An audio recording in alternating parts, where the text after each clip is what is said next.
And there we go, we're live. Right, so greetings everyone, and welcome back to Davy Jones's Dockyard with myself, The Hive. We are joined with, as always, our favourite piece of office furniture. It's Mr. Monk. How you doing? How you doing, guys? How's everyone doing? We're all having a wonderful day.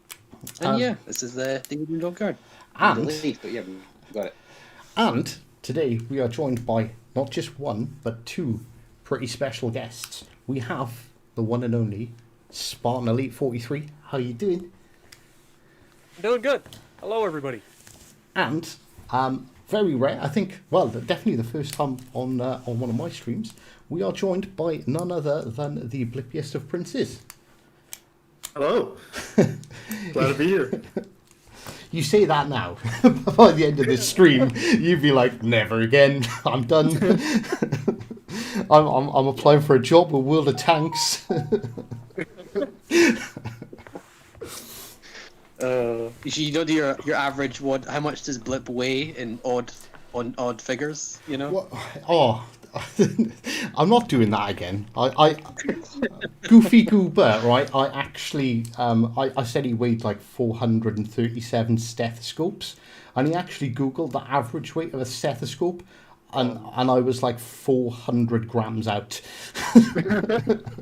What is it? Your motto is like, what, 21 million bananas? No, it was, yeah, I think it's 21 million bananas in weight, and then it was like 4.2 million ducks. 4.2 million ducks. I like the ducks. Yeah, I like the ducks. Ducks 100% better. And Right, put on one second. right, okay. The more you know. Before you know. This is yeah. As you can tell, we're always incredibly good at staying on topic here. So, right. So today's stream is essentially all about the state of the game. It came about because Spartan put out a video, and I watched it, and there was a bunch of things I agreed with, a bunch of things I disagreed with, and I was like, maybe we should have a chat about this. And so we were like, yeah, let's do it. And then randomly, Blip sent me a message going, are you doing a patch notes live stream like you usually do? And like, do you want me to join? I was like, well, yeah, that would be cool, but I've got another idea. I've got a proposition for you. And here we are. So we've got a couple of topics specifically that I think we all want to discuss. Where do you want to start, I guess, is the question. All right. Should we start with the game declining in popularity? Because that's a topic that Spartan was quite passionate about in the video he was covering.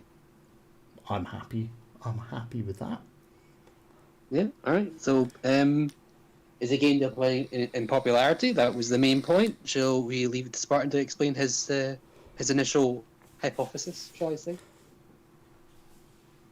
Okay, well, from my side of things, it's pretty straightforward and simple. I have YouTube analytics on my side where I keep track of YouTube searches for the game, obviously, through certain tube. The particular tool that I use is TubeBuddy, and they have like different keyword searches and stuff. They give you a score based on how many times it gets searched and whatnot.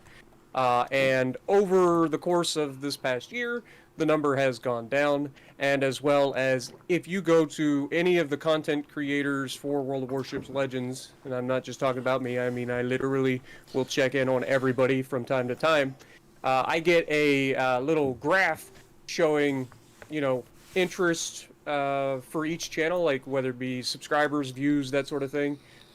And for the most part, the fun thing is, our graphs pretty much line up. Now, some of us have higher spikes and stuff than others, but for the most part, you can watch the interest of YouTube for the game going up or down, and you have little ebbs and flows over the course of time, but we have started trending on the downward slope of things as a unit, not just as one channel, not just as another, just everybody all together. You have seen it start to come down over the course of the last year. So that's where I'm coming from when I say that. Well, my initial thought, I know Blip wants to talk about this. He's got some magic stuff with him for this. But my initial thoughts of as soon as I seen that, was like, really, is the game really dropping in popularity, or is it because it affects me as well? And one, okay, having twins will definitely affect your viewership. I can tell you that for a start. But also two, where we're coming out of COVID, like lockdowns have been ending, people have been going back to work, people have probably got a bit less free time. So I kind of expected the whole YouTube thing to quieten down a little bit anyway. Yeah, that sounds true. That is probably accurate. That's again the time. I also done a search through and downloaded the metrics from Google Trends, because I was like, is it really declining in popularity? And basically I looked at an average over the past, well, it gave me an average over the past 5 years. And Google Trends is a bit weird because it shows you where it was most popular. It works in percentages. And then it sort of continues. So basically I took the monthly average as a percentage. And last year was the most popular, with a monthly average of like 55% of the total amount of times it's ever been searched on Google. And this year was at 54.5. It dropped by like 0.5%. So I think the game is probably just as popular now as it ever was. But I think I can imagine like a decline in viewership in general for everyone on YouTube, because people haven't got the free time they used to. Yeah. Also, as well, sorry, just a wee quick point here.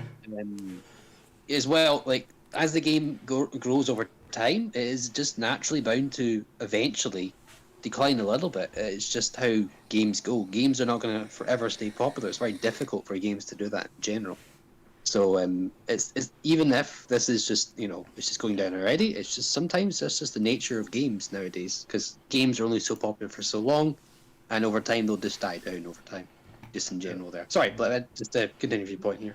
No, you're fine. And I would say that like Legends is over 3 years old now, and I would say that we've pretty much reached what we would call in like the industry like the plateau point, where it's like we have we're like on the point where we're not going to probably see an incredible amount of growth over time, but we're also not going to see a big drop over time. And so like it's overall very stable. And I guess I've alluded to something that I brought with me. I don't know if you guys have seen it yet. I have it ready here, waiting. So just let me know when you want it. Go ahead and throw it up there. We can throw it in the podcast chat too here. But essentially, like this, I put together a chart and got permission to share it with you guys. Bear with me 2 seconds, because my stupid face camera is in the way. So if we can get rid of that for a moment, then everyone will be able to see it a little bit better. Yeah. So what I did here is I requested populations of players with more than 50 battles played by win rate, just to see over time, just to see what has happened to the game over time. And I've got some other data that I asked with this pool as well, but this is the one that I've got permission to share. And so generally speaking, what we see here is like we do see fluctuations. We see the spike at the very beginning of the game when everybody's trying it out, seeing if it's fine, and then there's a small decline at the very beginning, and then we get to 2020 and it pretty much stays pretty stable. 2021 we see a little bit of a decrease for what I believe is loosening up of COVID measures, because across the games industry as a whole, 2020 was an excellent year for the games industry, because people were at home with little to do. Yeah, of course. And so, but also, like you see, 2021 and 2022 look quite comparable in terms of their overall numbers. And I'm not able to reveal what those numbers are, but all of these are relative and are based off of the exact number that are plugged into the chart. So there's nothing fishy going on here.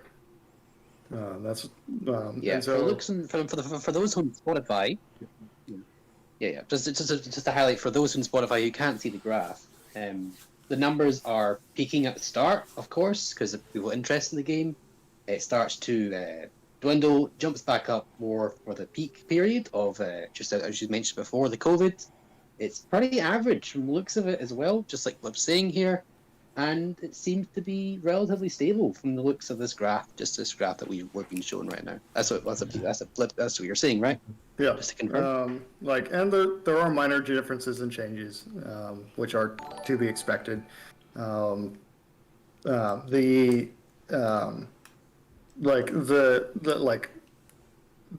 and so in terms of like the skill per player population, it's not really changed much. No, if you look at the whole graph, it looks pretty much the same throughout. And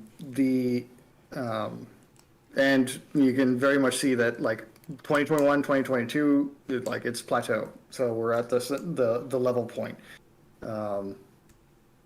which is fine. We also have some other data that I've alluded to, that we do have new players coming in still, who come in and they take the place of people who move on and go to other games. And that's perfectly normal in a game's lifetime. In all fairness, that's something I notice, because every now and again I'll do it, and I'll just go into looking for Division and just see what random people invite me and just just play. And I've come across quite a few reasonably new players doing that. It happens like actually quite frequently when I go in. There's a lot of new players, and I usually end up pitching them my channel. But yeah, it's the sort of the skill level of the player base, because I know people have mentioned about, oh, this is like the worst it's ever been. It's like, no, it's always been pretty much the same mixture of if we are assuming that win rate is taking win rate as the measure of skill. It's been very consistent the whole time. Yeah, and win rate is not a perfect measurement by any regard. Oh, 100%. Yeah. Win rate is not everything, of course. Yeah. But in terms of like large quantities of data, it's kind of one of the easier ones to understand and plug in. Of course, win rate is also highly impacted by whether or not players play in divisions. So players that play in divisions are much more likely to have a higher win rate than players that play solo all the time. And I would say that probably the majority of players play solo most of the time. So and so that's kind of representative to where like your very high-end players are probably playing in divisions.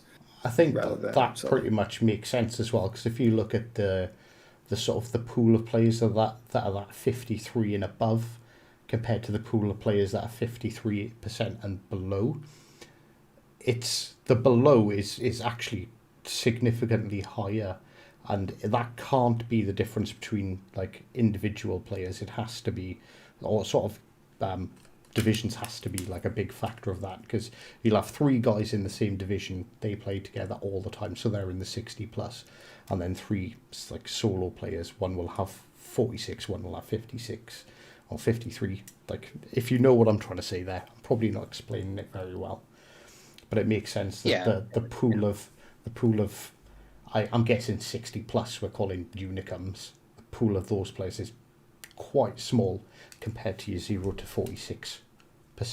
There's sort of twice as many of them at least. Yeah.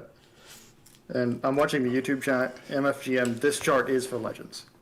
This is pulled from Legends data about a month ago.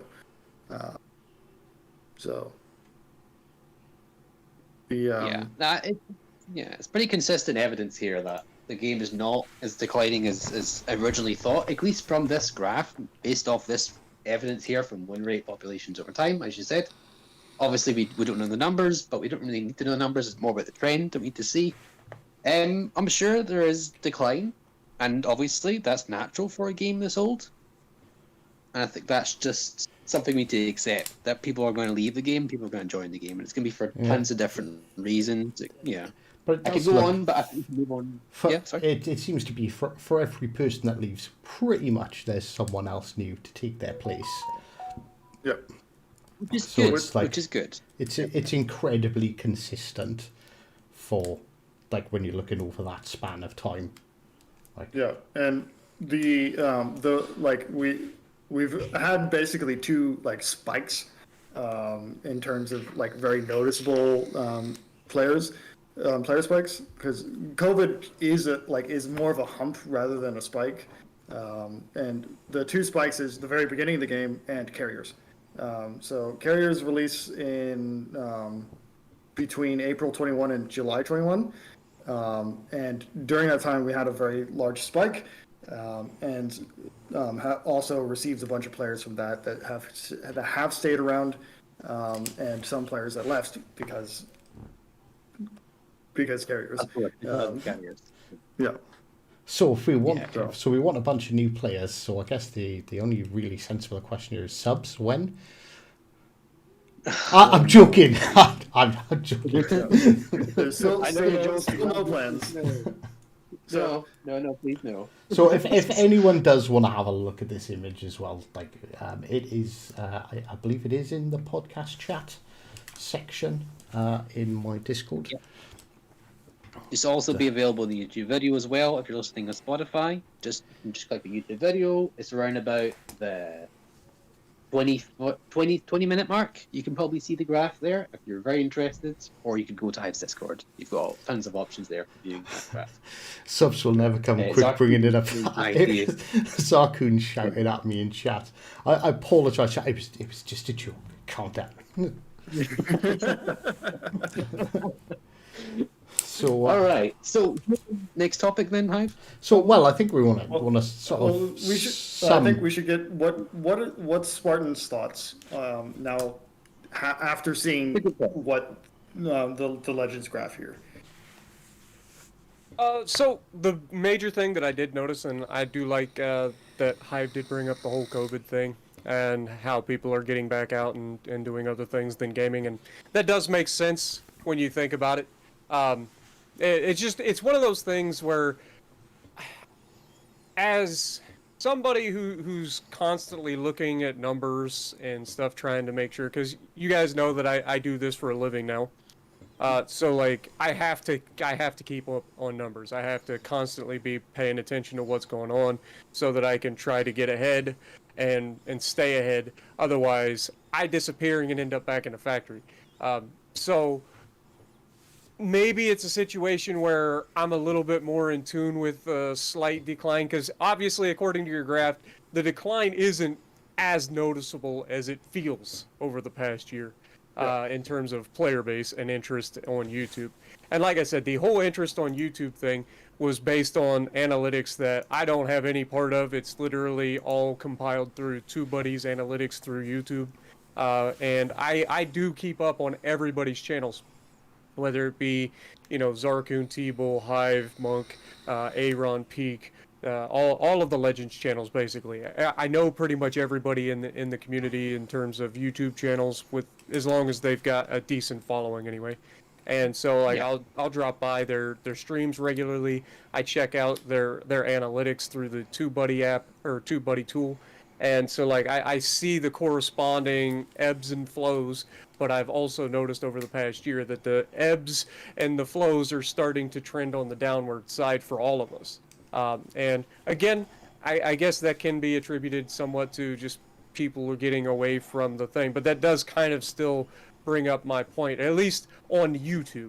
Maybe in the game player base, it's not being reflected as of yet, but on YouTube, I forget what you said, it was 0.5% or 0.4% drop 0.4%, but that's on Google searches. But then that brings me back to, I guess, like the 3-time thing, because like obviously a lot of people in this chat, like I know they'll be watching Spartan, they'll be watching Month, they'll be checking out Peak. So when you've got like your entire week free because COVID's got you in lockdown, you could sit there and watch everyone's videos, but everyone's going to have a preference. So I'm gonna big myself up a little bit here.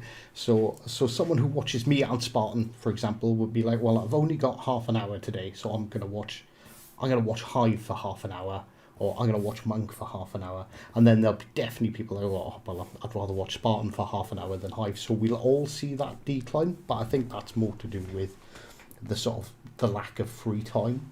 I think the lack of free time is definitely a component. Like, Yeah. Especially as I think prices that- go up as well.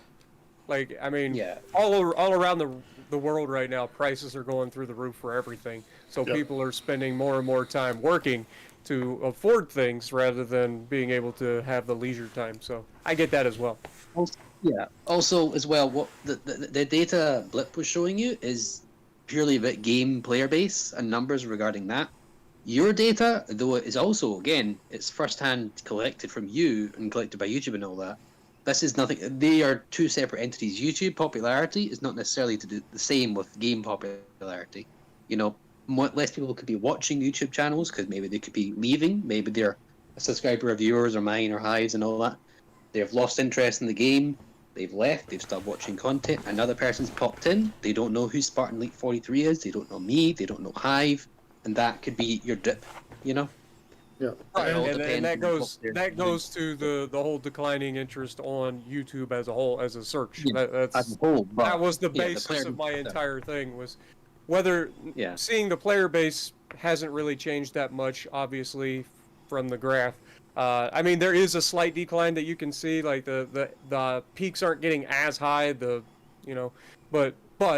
I mean, from the YouTube side of thing, like I said, I can literally go to anybody's channel and see my graph, my line for subscribers or views along the same, amount of time as any of the other guys, and theirs will be right there underneath me. And for the most part, you can see throughout each month, each of our graphs pretty much line up. Mine will be higher, obviously, for obvious reasons. But generally speaking, all of the peaks line up with the valleys, and we go through the same sort of, pattern, Yeah. I would guess. Yeah. But I've noticed that that's coming down, whether it's people that just aren't coming to YouTube for World of Warships, or maybe they haven't heard of, most of us on YouTube with some of the new players. Maybe we need to start looking into trying to, and that just goes to us as Maybe they go YouTubers as into well. Twitch. We need to maybe start pushing our channels in a little bit different direction, geared towards newer players as well. So I actually like the graph, even if we don't have numbers to represent it. So Yeah, that's quite good. what, Right. that's a good explanation. 10,000 players could leave, 10,000 players could join. But those new 10,000 might not even know we exist as community Yeah, that's what I'm saying. contributors. Exactly. Yeah. An important note here that I found very interesting. This graph only includes PvP battles, standard battles.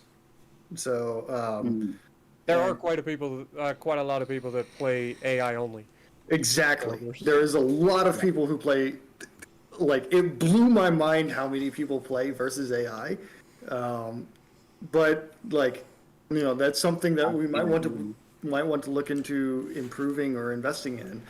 Is it but- what? So I know you can't tell us numbers, but could you tell us is in like a proportionary rate to PvP players? Let me see here. Yeah, I've actually Because seen I'm certain genuinely people- quite curious. I know there's people that only play AI, but like how big of a thing? I've seen people stream only AI battles. It was a very interesting like, it's- experience. Let me say, like, I'm not gonna, I won't give any values, but it's very large. So like it's, and like the population of people playing AI only is very large, which also includes, also should be figured in that a lot of the people playing AI only that will show up in this data are also new players. But the people that play only AI basically are about half of that are new players. That is, people playing without playing 50 battles yet. So Yeah.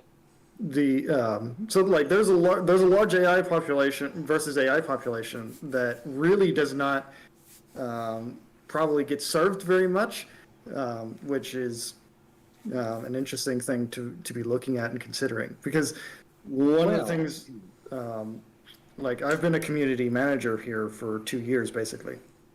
And so the thing that we keep in mind is that the people that we are talking to, and that applies to people in this stream as well as just people in the Discord or on Reddit, the people that come and communicate with us tend to be the core and hardcore players.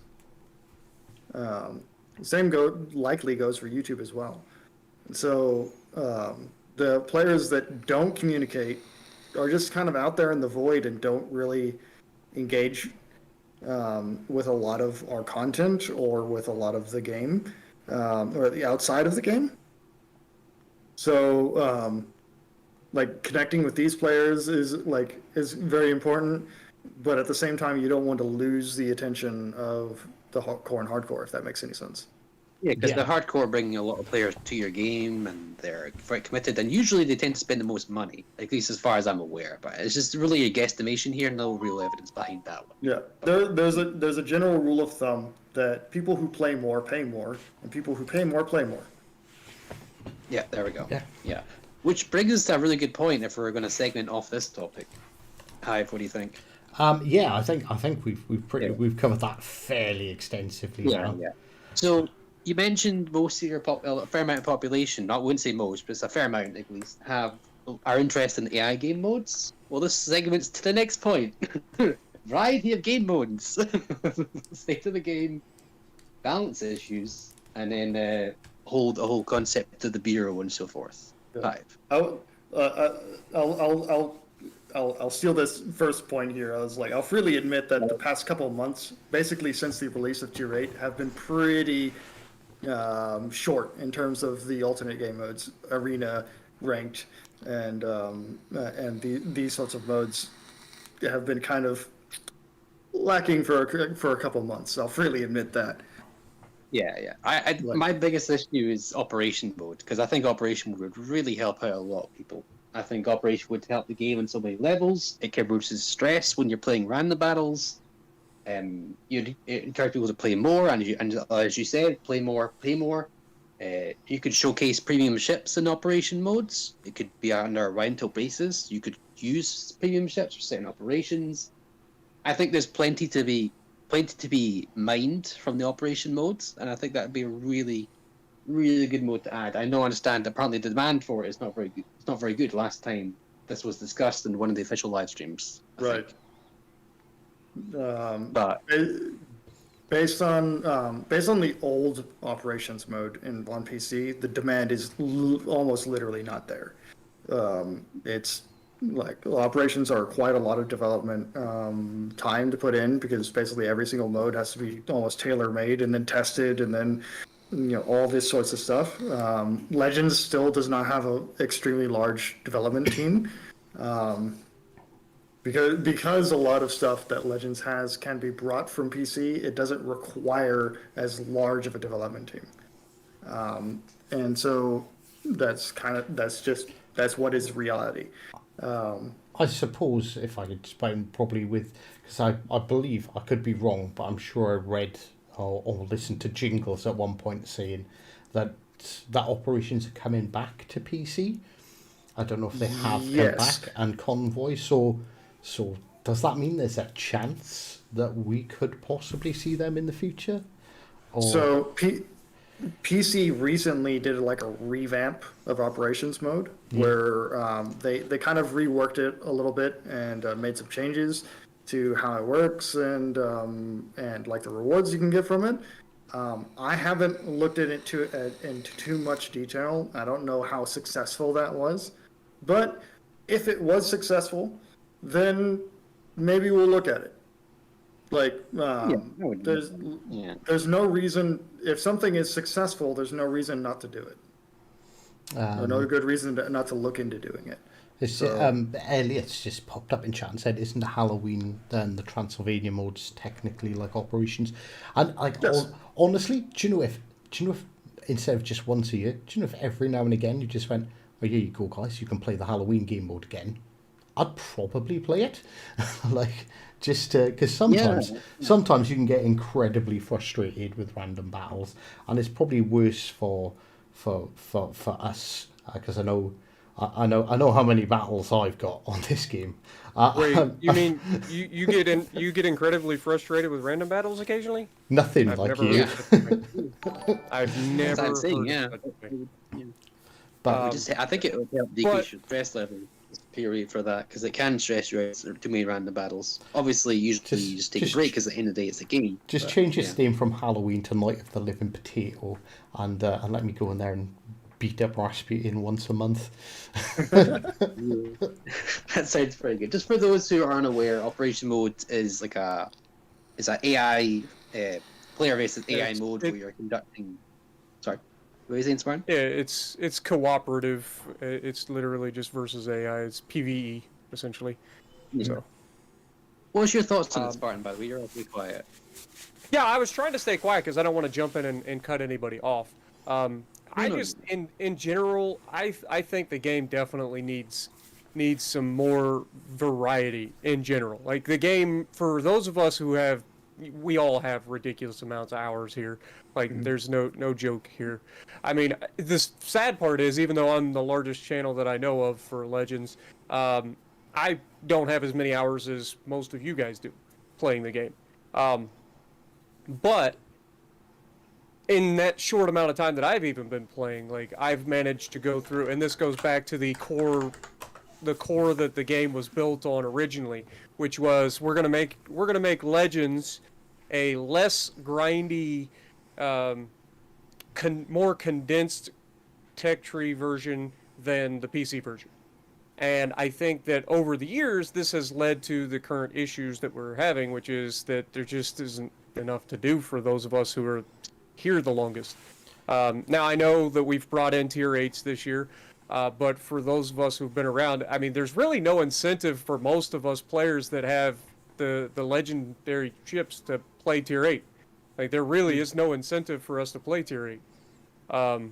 So adding tier 8 didn't really help those of us who have been here the longest. Now, I know that also stems from an issue that a lot of people were complaining about, tier 7 ships not being able to compete against legendary tier ships, and I understand that argument, even though personally I didn't agree with that argument because I've never had any issues competing against legendary ships in tier 7s, and I'm not even that good of a player. But I know that argument existed, and I know that was one of the driving principles for why we brought in tier 8. And then you have the issues from the frustrations from that is you have all those people that were complaining about tier 7's not being able to go up against legendaries, and then the moment the tier 8's come out that they're supposed to give the tier 7's a break from ships like Shimakaze and Yamato, and then the very first update after it comes out, what do we get? We get Musashi, and now we've got, all of these, we've got the Hayate come in. So like it was literally it was like, okay, we're gonna give you a reprieve from the legendaries, but not really, because here's the exact same stuff you were just fighting at legendary tiers, slightly worse, but it's the same. And I just made a Musashi video today talking about that. Like, it was just like, yeah, we're literally in a Yamato, and it's a tier 8, but it's still a Yamato. Like, it's still just slapped the crap out of everything in its way.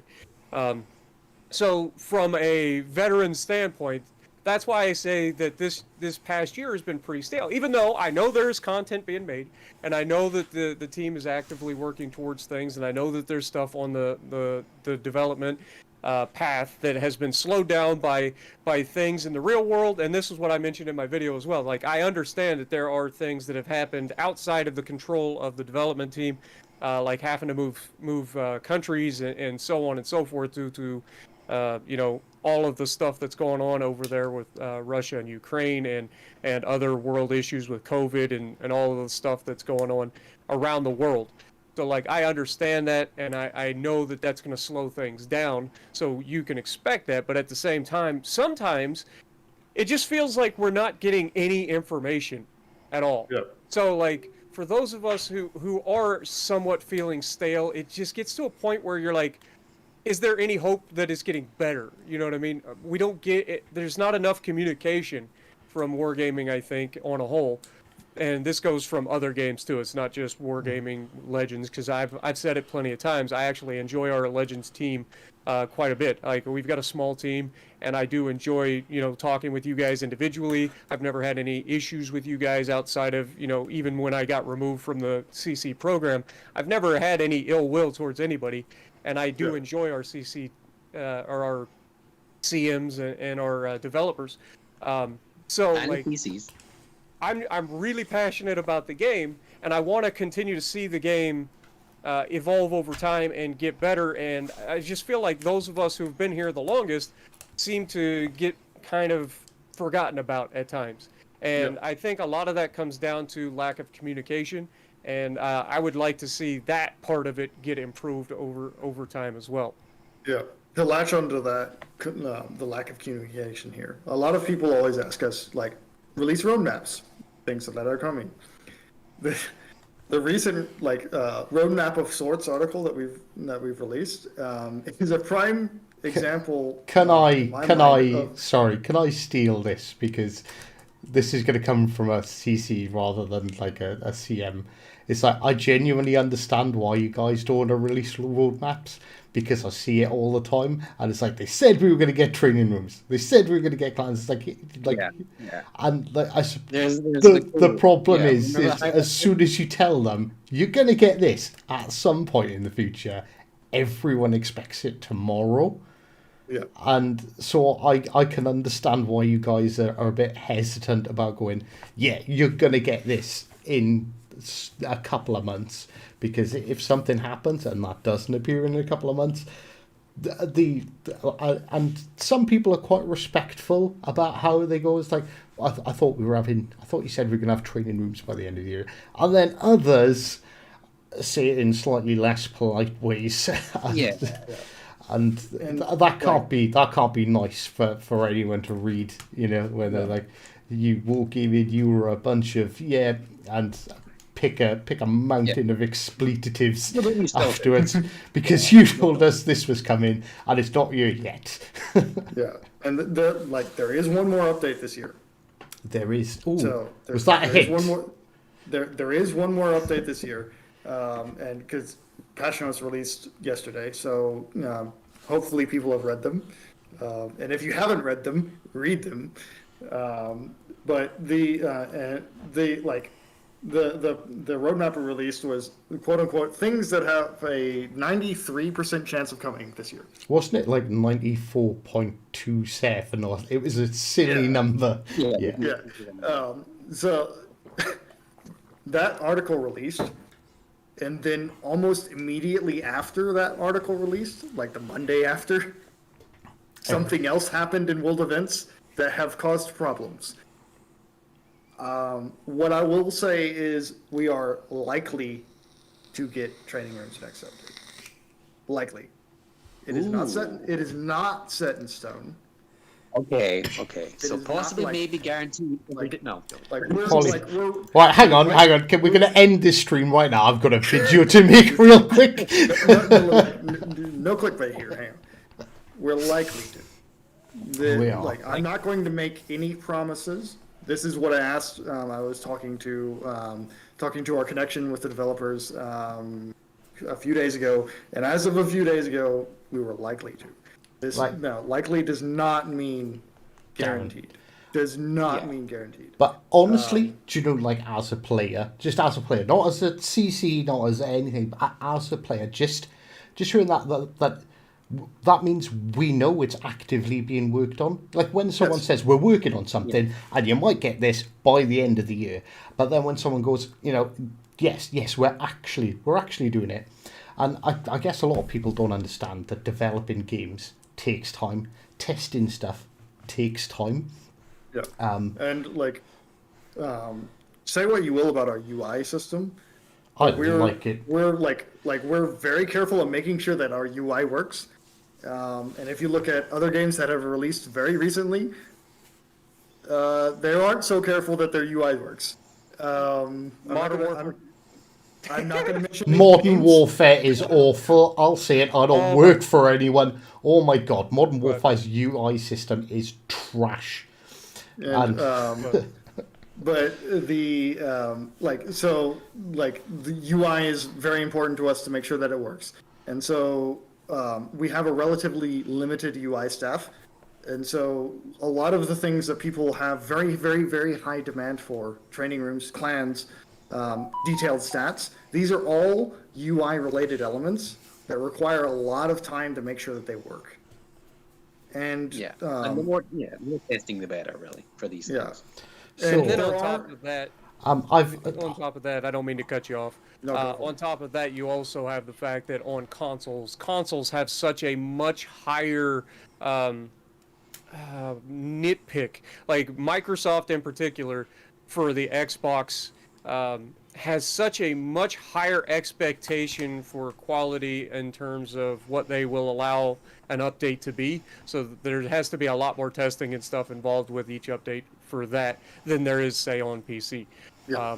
But that's just one thing that a lot of people don't understand from a gaming side of things. They think, well, consoles are this, it should be the easiest, but they don't understand that in the background you got to go through the update approval of Microsoft and Sony, who are separate entities who can't agree on anything and somehow come up with a consensus that works and that pleases both of them. So, like, I do get that. And I don't mean to try to rush you guys, I promise, but I do have to get out of here. I wish I could have stayed longer, and hopefully in the future we can come back and do this again on a day that I can actually stay longer. But the last thing I wanted to say before I take off, and the last point that I wanted to make, is a lot of the bugs that we've mentioned. Now, the big bug that everybody seemed to think got tied in with this when I mentioned it in my video has nothing to do with this, because it's not a bug in my opinion. The whole commander reset thing has nothing to do with my video, because I already made a stream where I literally I actually watched that stream as well, but that was just the prominent one at the time. Like, I know that Wargaming is currently looking into the shells falling short and that they're having trouble replicating the bug, and they're taking video evidence and trying to figure out exactly what's going on there. I do know that, but I know that that's not something that's widely known throughout the community, and I think that that's one of the big ones that a lot of people complain about. There's also the bug with the aiming system that's driving me bonkers every freaking stream, every time I play the game, where you try to look at a ship, you target lock the ship, you go to look at it, and your aiming reticle will go to the sky, it'll go to the ocean, it'll go all the way to the right side of the freaking map, it'll go to the left side, it'll go everywhere but the ship. Like, that is something that is so incredibly frustrating, and I know it has something to do with the whole auto-aim thing, and auto-aim is not perfect by any stretch, but that is a bug that arrived, I want to say it was about a year and a half ago, and has just been absolutely awful. That's been a like a boss battle since the beginning of the game. I remember people talking about that with Atlantis, like in 2019. Yeah. In all fairness, I have experienced that one, but honestly, like, I don't know if it's a connection thing, because Spartan said like every stream, I see it once in a blue moon. Like, that one it tends to happen when you is incredibly rare. It undeniably happens though. But it does happen. And it's not pleasant at all. No, and it's especially if you're in a situation where you need to get that shot off quickly because somebody's about to go behind an island, or somebody's about to disappear in the smoke screen, or you're about to get blapped out of existence and you want to get one more shot off, and your guns will literally look everywhere except where you want them to look, which is the literal most infuriating thing that can possibly happen in a PvP game.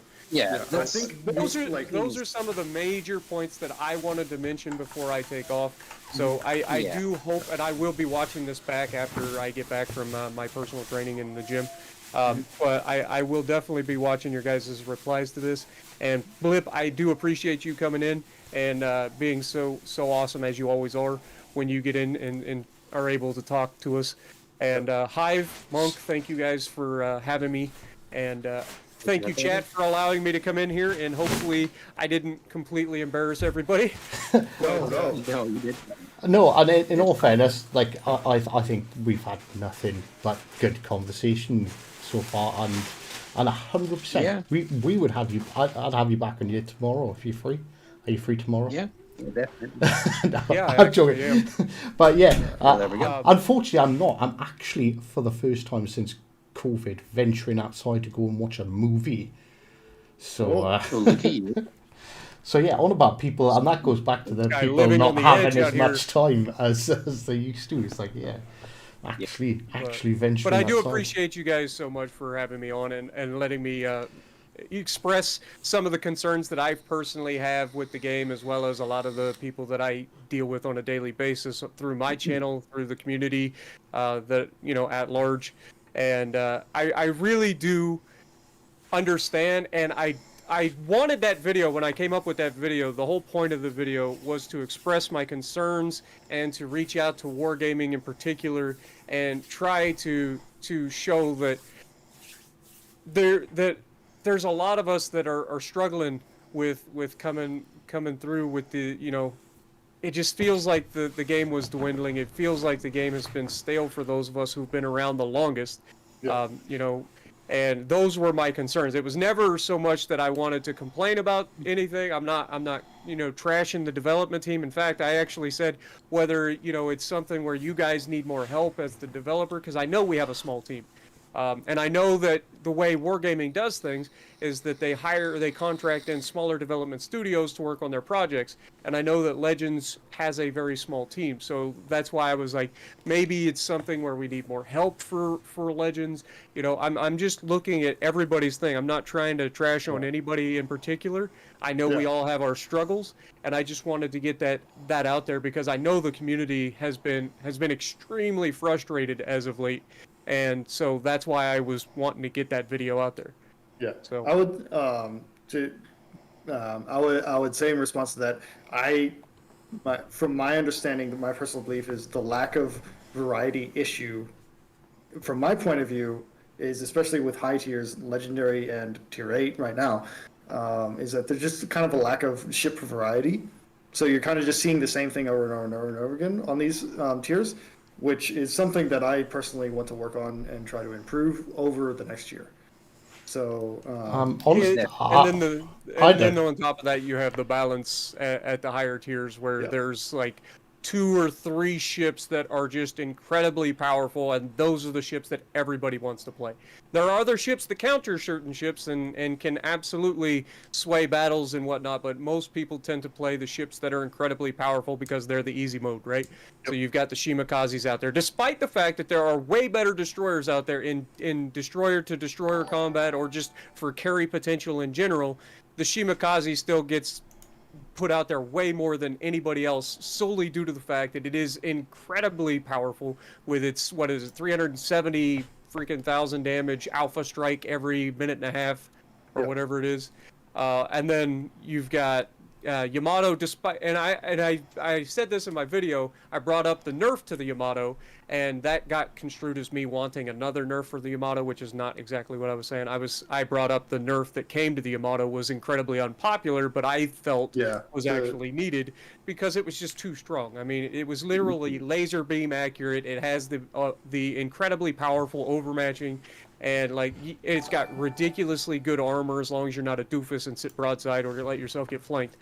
So like, or you show the cheek as well. In all fairness, I took that as Yamato's an absolute beast. But then, like, I think I'm a bit of an oddity in this game, whereas like I like to play off meta ships, so I would much rather take the Conqueror out and have to try really hard than sit there in the Yamato and just blap everything. I'm literally the American battleship guy who will take American battleships into 1v1s where I know darn well I'm going to be going up against German torpedo battleships all the time.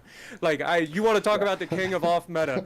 Like, so I get it, but at the same time, and that's what I was talking about in today's video with the Musashi, was like those ships are so incredibly powerful. It's literally easy mode. You just point the freaking shells at the target. You push the button. If RNG says no, the worst case scenario is usually like 3 to 6K. Like that's the worst case. Occasionally you'll get the weird miss. Yeah. We need an off meta off. I want to see a Spartan in a Tiger 5.9. Oh, Dude, I yes. literally, well, I don't think I actually have that one, to be honest, but I do, like, I play everything. I've got a Meetha on pretty much every freaking ship in the game at the point, with the exception of a lot of the newer stuff that I just not interested in. But, like, there's literally, Meethas on everything. I've got Path 2s on almost every line with the exception, I think, onto the Russian second cruiser line, or something. I forget where I'm at exactly, but... I play more ships than pretty much any other content creator that I know. But, it's just one of those things that I try to mix up everything as best I can, but there's only so much I can do when you get to the higher tiers and it's literally cookie cutters every single match. And I noticed that they actually mentioned that in the patch notes too. So seeing you guys talk about changing certain skills and stuff, I would love to see some legendary skills getting worked on. At least making some legendary skills actually useful. I would also like to see like battleship skills in particular, where not every single skill completely obliterates another aspect of a battleship. Like, can we get some skills that are useful that aren't completely detrimental as well? Like that could make some builds a little bit more unique. If you could say make a tank build that didn't completely torpedo your range and ability, you know what I mean? That sort of thing. Yeah. So those are my opinions and my concerns, and I appreciate again you guys invite me over, and I look forward to listening to the rest of this when I get back, and hopefully you guys have a great weekend. Yeah, thank you very much, you too, and thank you for stopping by. It's been an absolute pleasure, and we will try to continue in your stead. I'll have to get Monk to do a dodgy American accent because I'm not doing it. I'm not going to do that. No, no. I'm American. It'll be fine. My last Spartan impression was just all apologies for doing Spartan impressions, if you remember. That was a while ago. There was one comment. I've not really kept up with chat. I kind of browse it now and again because like there's a lot of you in here, and I'm not very good at keeping up with these. And so someone said the Yamato needs a BB counter. I was like, if you had a BB counter to the Yamato, it would have to be something that could pen 32 mil, which would become the new Yamato, and then you'd end up in a perpetual cycle of my ship has 10 meter hold on, guns. I disagree with that. I think the Yamato has a counter. Yeah, sorry. I would say a BB counter to Yamato would be something that Yamato can't overmatch. Okay. True. Corsica first. Yeah. But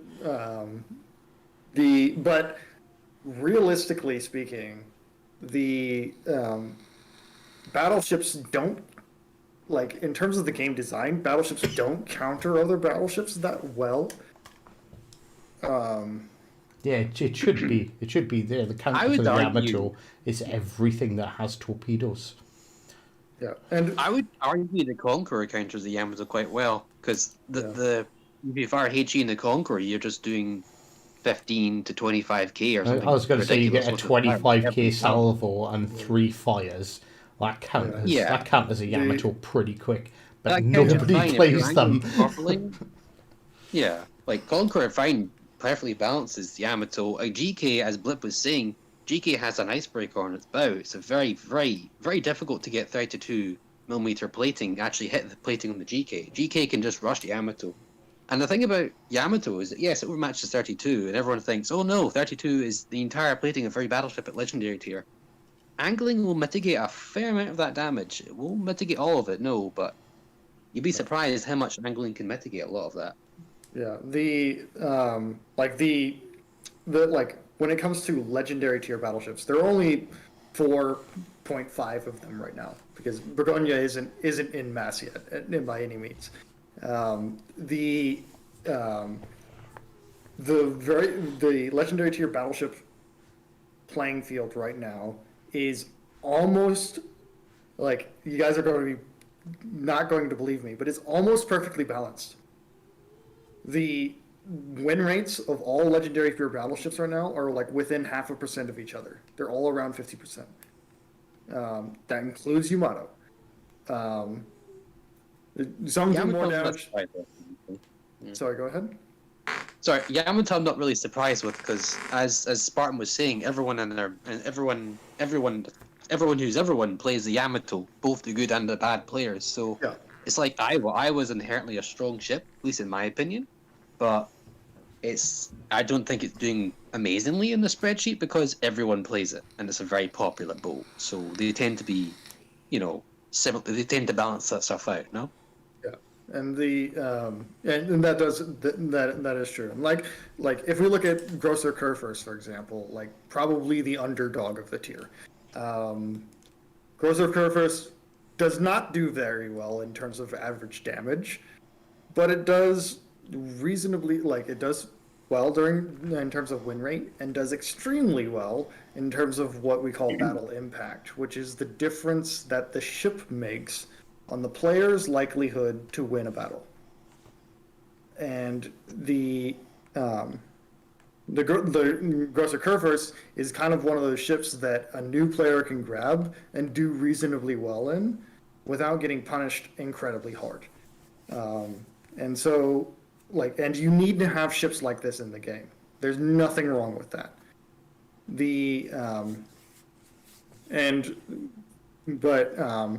And so I guess a ship like that also needs to have a relatively low ceiling so that it encourages a new player that does well in that ship to go to another ship and increase their ceiling in another way. If that makes any sense. GK is a prime example for, shall I say, a learner ship as for legendary tier, because you've obviously got the turtleback armor scheme, which makes it very difficult to be citadeled. You will get chunked pretty hard almost regardless of any angle, but you have a large health point, you've got good strong guns, potent secondaries, you've got sonar as well, you've got a lot of tools. Even if you're not familiar with the game, you can survive relatively well as battleship standards go. Obviously, as Spartan again mentioned, Shimikazes and all that will be a new one, but that's just the state of how this game works. Destroyers counter battleships and so on and so forth. So GK is a great example for like a learner ship at that tier, but I'm pretty sure a lot of players complain about legendary tier being full of, shall we say, the potatoes, Yeah. Sorry, really quickly, because Iron Man popped up. I was kind of trying to listen, trying to keep half an eye on chat as well. And Iron Man actually made a really good comment. And because we talk about battle influence, I think it's actually quite relevant. Is that a lot of people don't understand how XP is earned in the game, and a deeper understanding in general of how XP works, and which essentially is battle influence. So I guess what I'm trying to say, I know we're getting, on the roadmap there is the potential new detailed breakdown of stats. Is that going to include some sort of metric so we can see and understand battle influence a bit better, or? I would say no.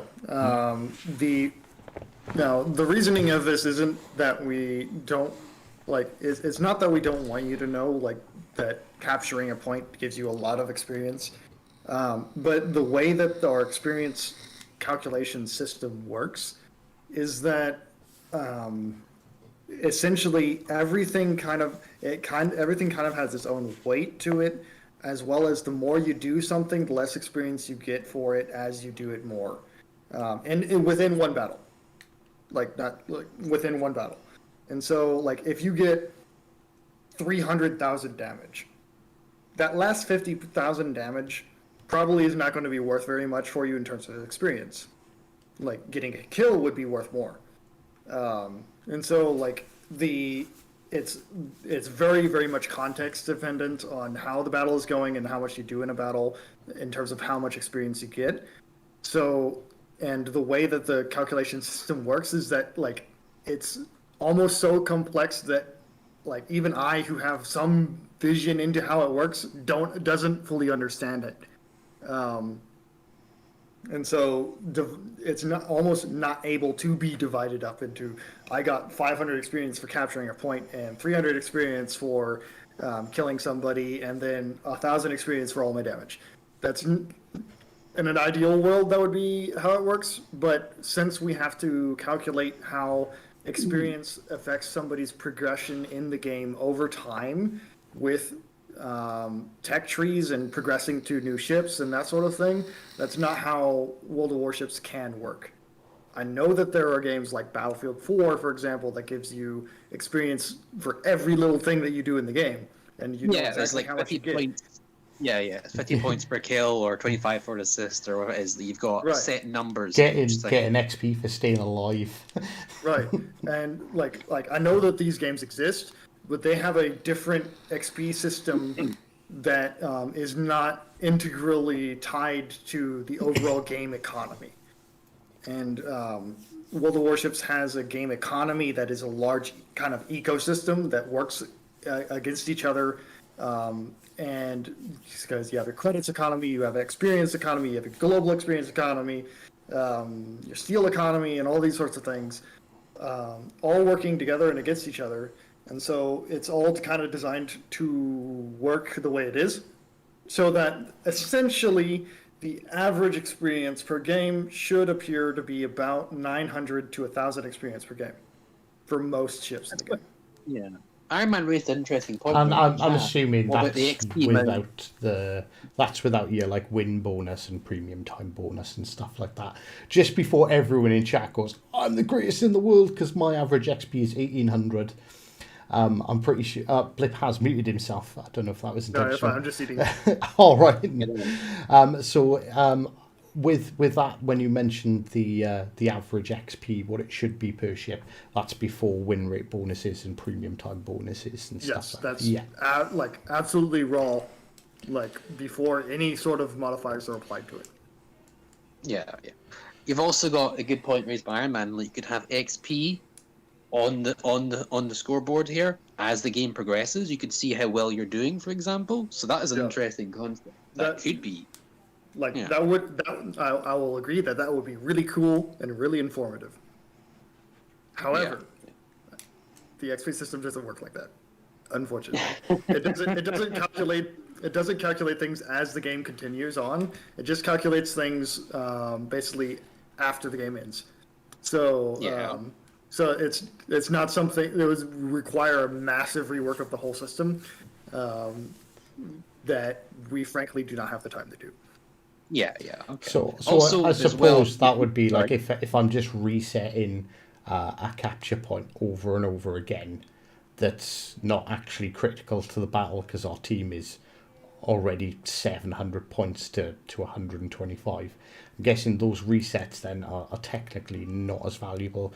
Some might gain less XP than if we were significantly behind.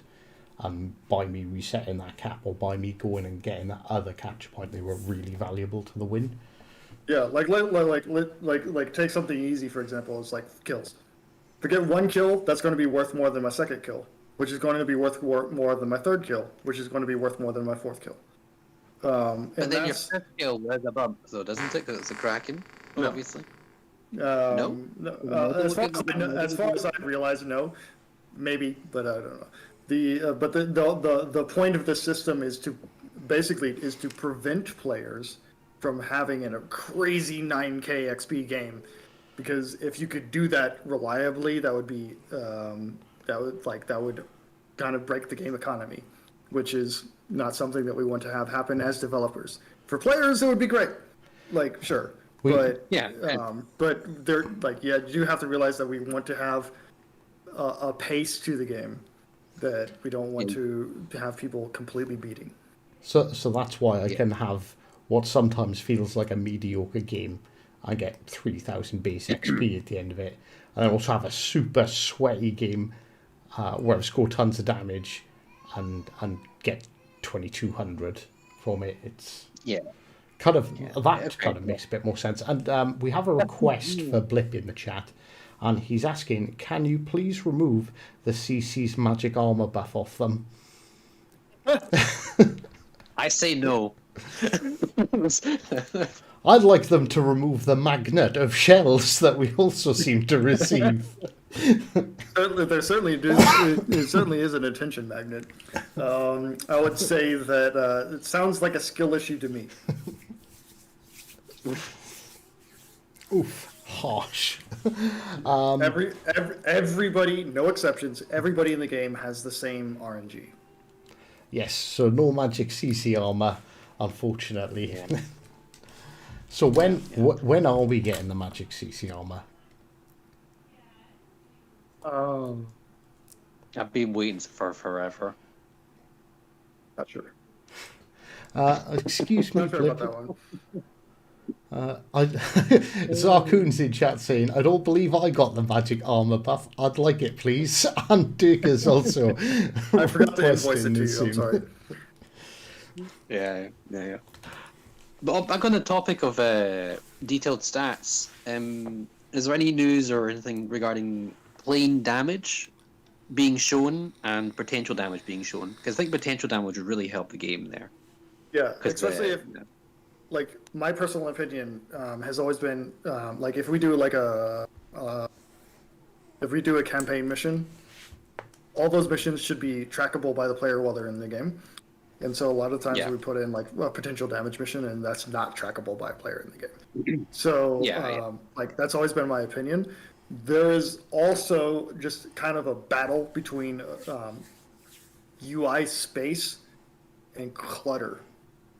So we don't want to have too much UI all at once, especially for new players. And as soon as you put something behind an option wall, the amount of people that use it plummets dramatically. So, like, it's something that would be cool and would be nice to have, but frankly, it's not a priority, I would say. It'd be kind of hard to balance additional things on the screen simultaneously because you've got to account for someone's going to be playing World of Warships on a 21-inch monitor somewhere, and then the next player's got a home cinema that's 87 inches, and he's got basically a life-size Yamato scrolling across in front of him. So I guess that makes any UI changes sort of quite difficult to balance just because of the massive range of options people can potentially use. Yeah, definitely. Yeah. So we've covered, I think it was a variety of game modes. We discussed operations as an option there, and other game modes potential. So more arenas, as Hive said, just simply bringing back the Halloween mode would be very interesting.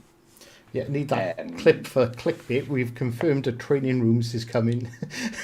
Next, should be quite likely. Do not make anything concrete about that. But like, it is likely. Like it's definitely being worked on. Yeah. The plan is it'll come up, but unless something. Yeah, we understand that we want it to be.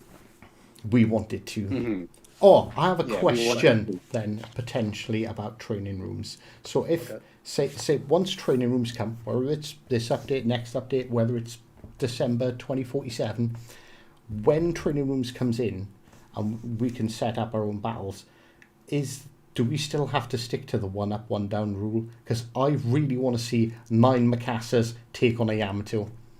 And if I can't do that, I'm going to be incredibly disappointed. I can't answer that question because I don't know. Yes. Sorry. I haven't tested it, so I don't know. Like for context, what I mean by that is super testers do not have access to it. Just get that out of your mind. I know that there was a Facebook post a long time ago that like, oh, super testers have training rooms. No, they do not. As developers, we have access to like a super secret kludge really janky, does not work very well version of it that basically only ever gets used to record trailers and record videos and that sort of thing. And so we just haven't messed with it. If I remember right, we might have a trailer somewhere that shows ships out of tier fighting against each other. Oh, And you that know, probably would have been a tier 8 trailer. we need access to that because, like, just So- have a picture of a Mikasa ramming a Yamato for a video intro. It would have to be a Yamato. 'Cause I don't think it has the pin. It doesn't have the pin to Citadel at Yamato. It can hit its superstructure possibly after Oh, yeah. in about It 15, always burn it down. 15 salvos. You've just Yeah. got to hit it first. But You like, just gotta burn it down as well. Yeah. oh, right, I'm so going to use the restroom real quick. I'll be back in like 30 seconds. not a problem at all. Yeah, it's a good point. But while we're doing this, so I just want to confirm. Next probably topic we're discussing is balance issues, possibly. And our balance issues and the bureau. You know? We could I also think cover that's lack a- of I think that's a good place to go. Is Yeah, there that's a a good rule that tip. you can't ask about will to rebuild? We'll ask about will to rebuild. That would definitely come up as a balance issue. I know they Yeah. did say they were looking at reworking it, but whether or not, like how far that is up and down the pipeline or on the list of priorities, like Yeah, we yeah. don't know. But we Wilter can, build is there. we You can, can obviously discuss the big elephant in the room as well, which is, of course, the balance of certain boats, particularly the Ark Royal. leave the Ark Royal alone. Ark Royal is perfectly balanced. So, is. in terms of boats that are egregiously, well, I mean the boats that are clearly having some issue, at least for the most part, we've got the Summoner, which is essentially a smaller gearing, from all Oh. intents and purposes, if I'm not mistaken. And what? There we go. Yeah, we just discussed the worst thing you possibly want to join in, balance issues. Oh, like So- what's... Oh, okay, balance issues. Okay. Well, actually, I want to Yeah. get this right because part of, I guess it's technically part of balance issues. I believe I could be wrong, but I'm pretty sure I read it was either on one of the blogs or it was either listened to on the live streams that will to rebuild was being looked at. Yeah, As a so skill. there, let's say that there is a relatively sizable list of skills that we know that are not either not getting used very much or getting overused. Yeah. And so we want to make some changes to those. Will to rebuild is on that list because it gets used quite a lot and it is very strong and people complain about it and people also promote it. But there is nothing quite, I would say, set in stone as to what that change would be or when that would come. I There mean, is we've discussed Wilter build, yeah. yeah. We've when discussed it comes- on the channel before. No, sorry. Yeah, Interrupt yeah. you. When Yes, it comes to making balance changes, like a lot of players will always come to us like, why didn't this happen this update? And why is it taking so long to do something? Essentially, there's a limited amount of both developer time and also update space in terms of how much we can push into a single update at a time. And so there is, we have to triage and basically say like, this is a priority and this is not a priority. So, like a lot of people are saying like why did Graf Zeppelin get buffed while X Russian carrier didn't get nerfed? It's like, well, maybe that Russian carrier nerf is coming next update. Who knows?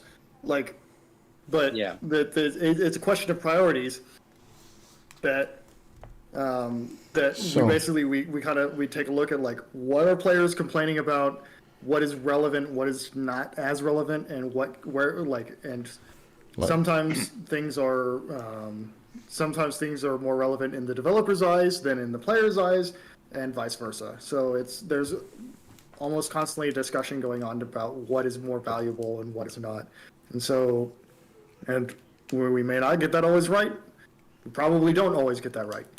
But that's just kind of the reality of how the balancing system works in Legends. So, with Yeah. that out of the way. So, yeah. So like a discuss some- priority would be like removing Arkwall from the store because it's a bit tiny Yeah. bit too strong. Overtune. Just Arc Royal is likely to get nerfed. Yeah. So if it is being removed from the store on Monday because it is basically it's based on the feedback and everything. It's probably pretty harmful to the tier 5 environment. So Yeah. so it's going to be removed from the score. It's likely to get nerfed, and then later on it might come back. So, or In well, all actually, it's fairness, absolutely come back. So, as much as I love playing Arc Royal, I think the fact that if I want to kill a California, it doesn't matter. The California is going to die. Kind of Yeah, I kind of does break the game a little bit. And then DDs, you know, I've dev struck a few DDs quite often just with one set of Yeah. set of carpet bombers. You can I've done typically over take out a 10k in one destroyer. salvo before. Yeah, done over 10k as well. It's pretty darn strong, definitely. Yeah, it definitely needs to tone down, but we had to do the updated EULA as well for the premium ships, so as well as they the can actually disclaimers. be there. Yeah. So when you're buying something now from the store, they are subject to be changed. If I'm not mistaken now, because that's the They are. updated one. Yeah, so they can get nerfed any minute. That is obviously a good thing, and I think we definitely agree with the Arc Wall. It's definitely overperforming. Yeah. In terms of other boats, Han, are we mentioning other boats or? Like that applies as well to like campaign ships. Just figure at this point any ship in the game that is like that comes out from here on out, and even some older ships if it's a bad case can be touched. Yeah. So, should we mention some other boats that me and you just personally feel that are a little bit too overperforming? So me and Mr. Monk had a bit of a chat the other night about we were talking about balance issues, and we were talking about some ships that we feel are particularly too strong. We actually argued extensively over some of them. But we managed to make up a small list. So I'll start with the Sumner, because that was the first one I pointed out. Like stats wise, it's pretty much identical to the Gearing, but it's also considerably smaller and sits lower in the water, so it's a harder target, and it is as strong as its legendary variant. And I think that's kind of broken. So is that something that's on the radar, or is it the general player base are balancing it out skill-wise to make it look like it's just okay? Because I know the Denley outperforms it. Like, let me see. Generally speaking, American destroyers do, especially amongst the whole, do worse than you would think they do.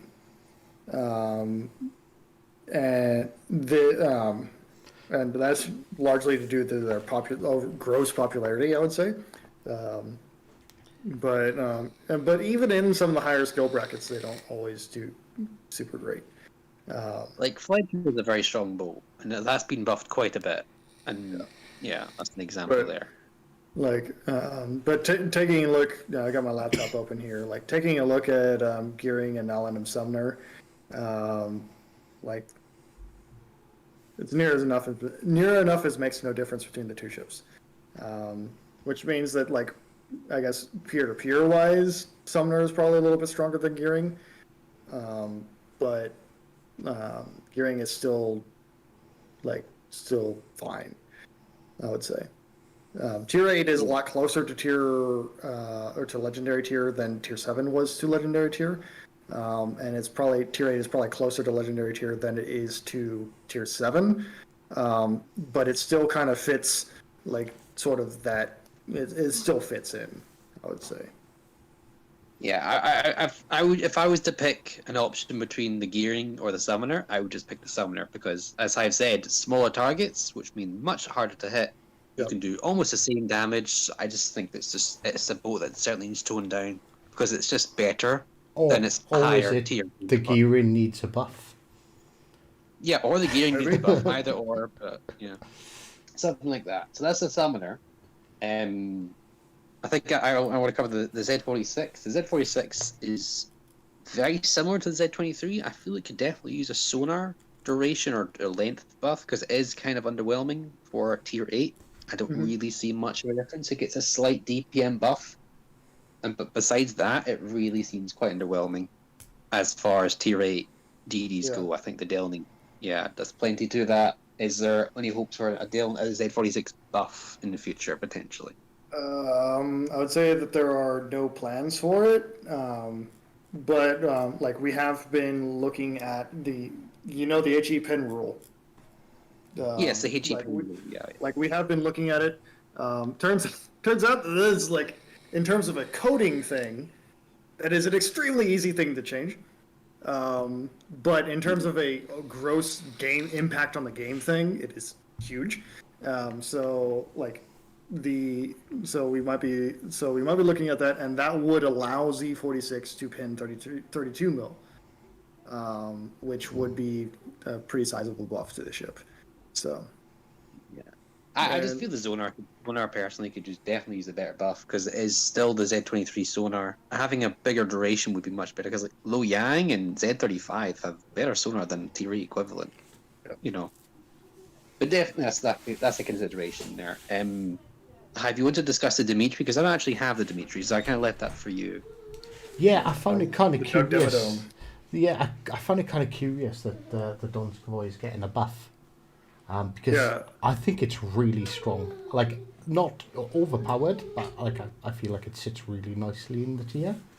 Yeah, it is strong, and in terms of the overall averages, like if we just take all players that are playing Dimitri Donskoy, like it does quite well from the overall average point of view.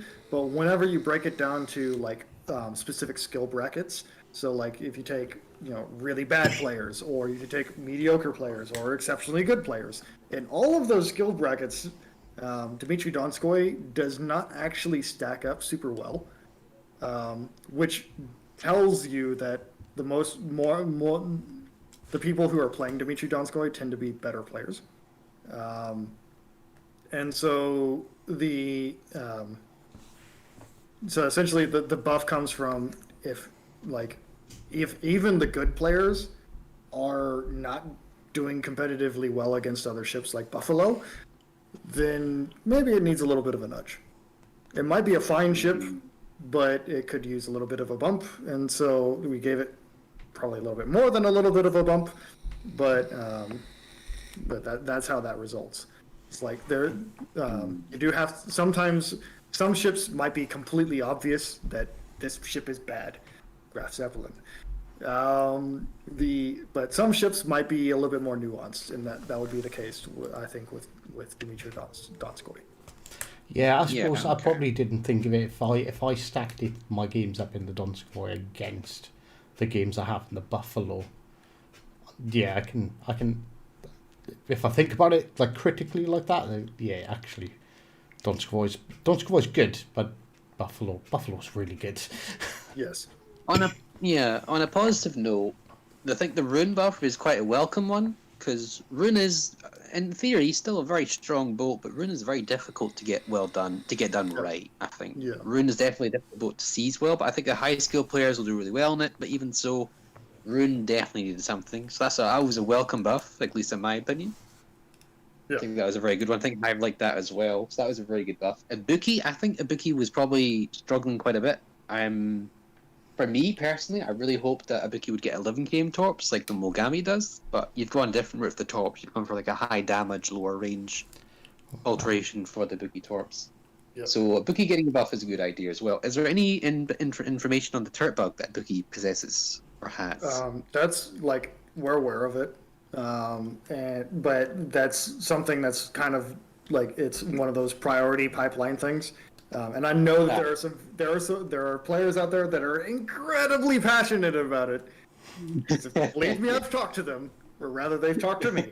But like, it's one of those things. Is like, is it more valuable than some other thing? And frankly, right now it's not. The Ibuki is doing relatively well, and like she's not like overshadowed by anything too much. So it's not. I would say it's not gameplay critical. It's certainly a user experience problem, but it's like some of those things is like we'll get to it when we get to it. So. So actually, this is actually I'm kind of doing the whole sort of monitoring chat as well, a little bit, and this is quite a valid question because we're talking about buffs and nerfs and balances, and I think I know the answer to this question, but I think getting the answer from Blip might be a bit better. Are player stats taken into account before nerfing and buffing ships? Yes. The first thing we look at, of course, is like the overall, like just how is the ship doing for everybody that plays it, and then we'll look at a ship based off of basically the player's win rate, because again, that is one of the easier to measure figure points for the game. And so we have divisions from anywhere to from basically 46. It's actually exactly the brackets we have here on the chart Like that I showed graph. earlier. Yeah. So 46% and below, by basically 3 or 4% increments up to 60% and above. And so we can break up the stats of a ship by any of those metrics, basically. And so we do look at that for each ship before we do something, unless it's an extremely egregious case. Yeah. I'll mention my Summers thing. Hive disagrees with me in this one. I think Summers is one of the very strong ships. I know Zarkun is also in the chat as well. He put a very interesting video that the Summers has basically been unchanged from the PC version. It's essentially the same torpedo power as a tier 10 on the PC. Yet it sits 2 tiers below our top tier at tier 7. So I think Summers is inherently quite strong, but Hive does disagree with me in this one, of course. That's just Hive's opinion, though. But who matters with that? No, like it. I think there are enough ships that can counter it. But then again, I'm a majority cruiser player, so like I'm not too bothered by how strong or weak a DD is, because I'm just gonna radar them and send them back to port really quickly. In general, more times than I get sunk by them, that's for sure.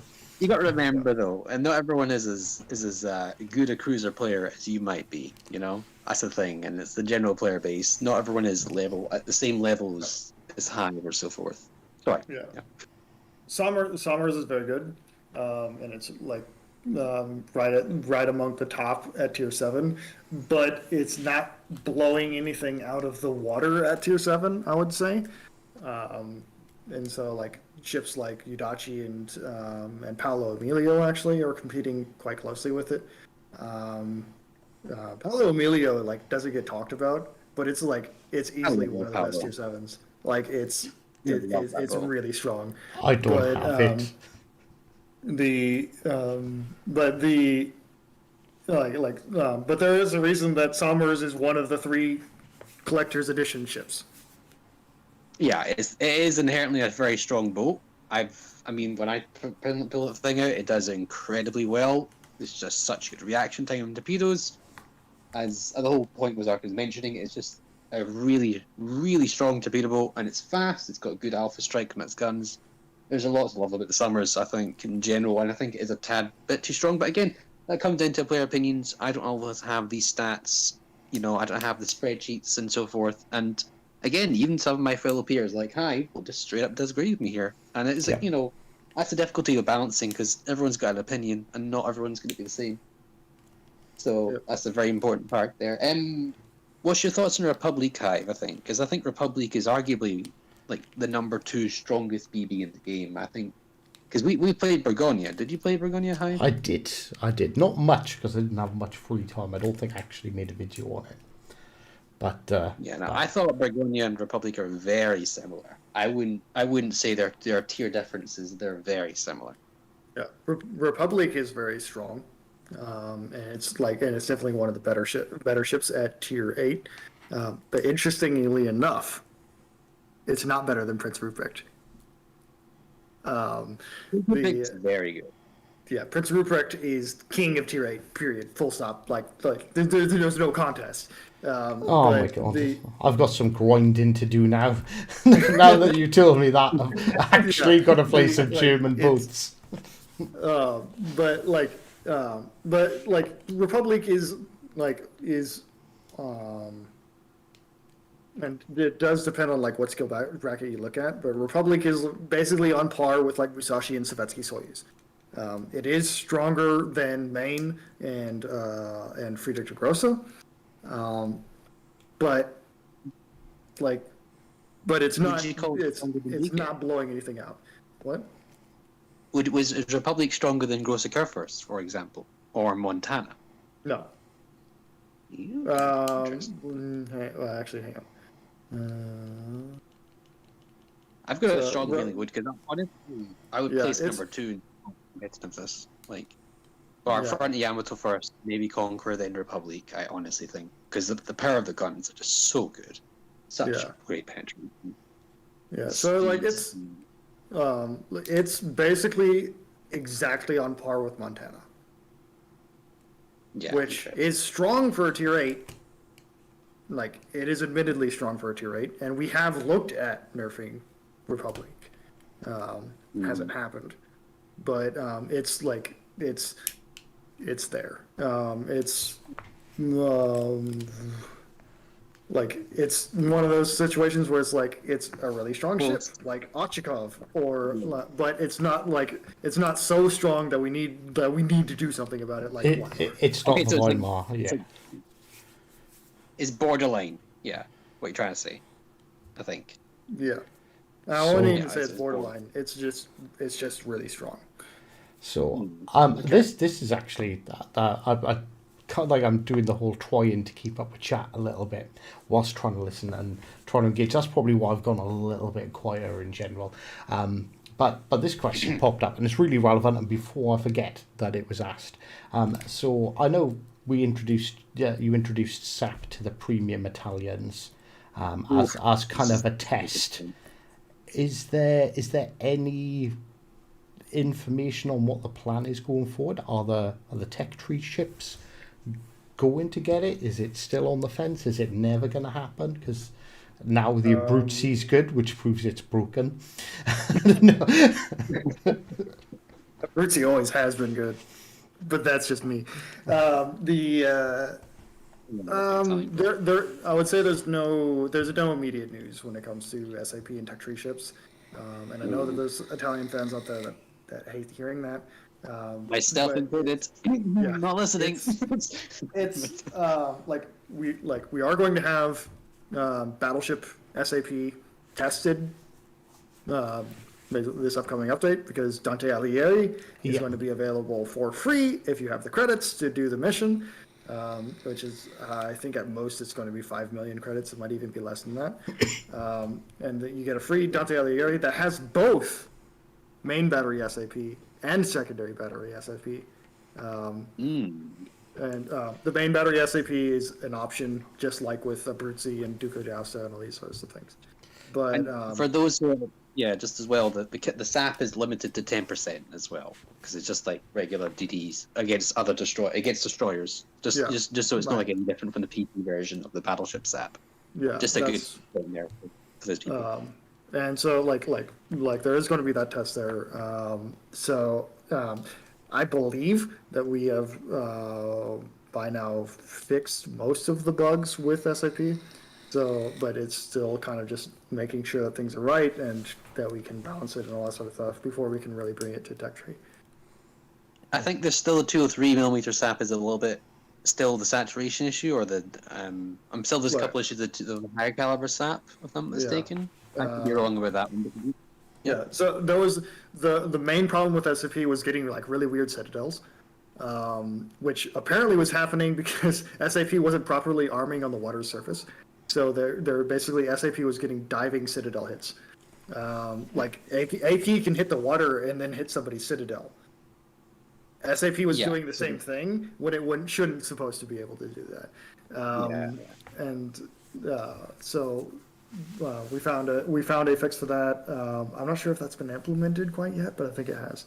So. Wow. Hive, is there any more ships you want to discuss regarding the balance? There's another question, and it keeps on popping up. I'm pretty sure if I don't ask it, Adam's gonna Pop a gasket. Papa Gassie's going to lose his mind. It's not really relevant, but we'll ask. What's the possible ideas for, or is there any? I don't see. I don't think you'll be able to answer it anyway. About basically asking about future collaborations like Azure Lane, Wave 3, and possibly other games like Resident Evil and Overwatch. And Yeah, the thing with collaborations is that I cannot tell you a thing about collaborations. So, yeah, I expected 100% expected that. Keep it like collaborations have two parties involved. So like it's not just me that like anybody else that is on the other end of a collaboration also has a say in what we say. So can't say anything. Yeah. Well, sorry, Adam. We tried. And actually, this one's relevant to balances as well. La Fantasque. But when's it getting put back to how it used to be? Yeah. La Fantasque and Clubert, I really struggle to enjoy them as much. I have no problem with Colbert personally. Well, that's just me. Yeah, like they're both fine. They're both very much like they're both very strong. La Fantasque is one of, if not the best, tech tree destroyer at tier 7 still. But Robin revealed earlier today that we have been bouncing the idea of a like kind of a rework to French destroyers. Again, priorities and pipelines. And so like whenever we get around to it, we'll get around to it. And so part of that rework is like the idea or goal of that rework is to make them properly gunboat destroyers, rather than the kind of weird go all out YOLO torp. Yeah. Also, the idea of idea of more real boosters as well, because I thought Zarkin was obviously he's asking about that quite profusely. That makes a lot of sense because I suppose probably like.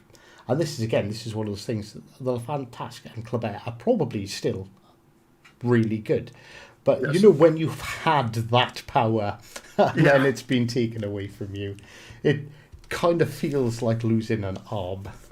Yeah, and that's one thing that I really hate that it's true. But a lot of times, if you are playing something and it feels really super fun and it's really exciting, it's probably going to get nerfed.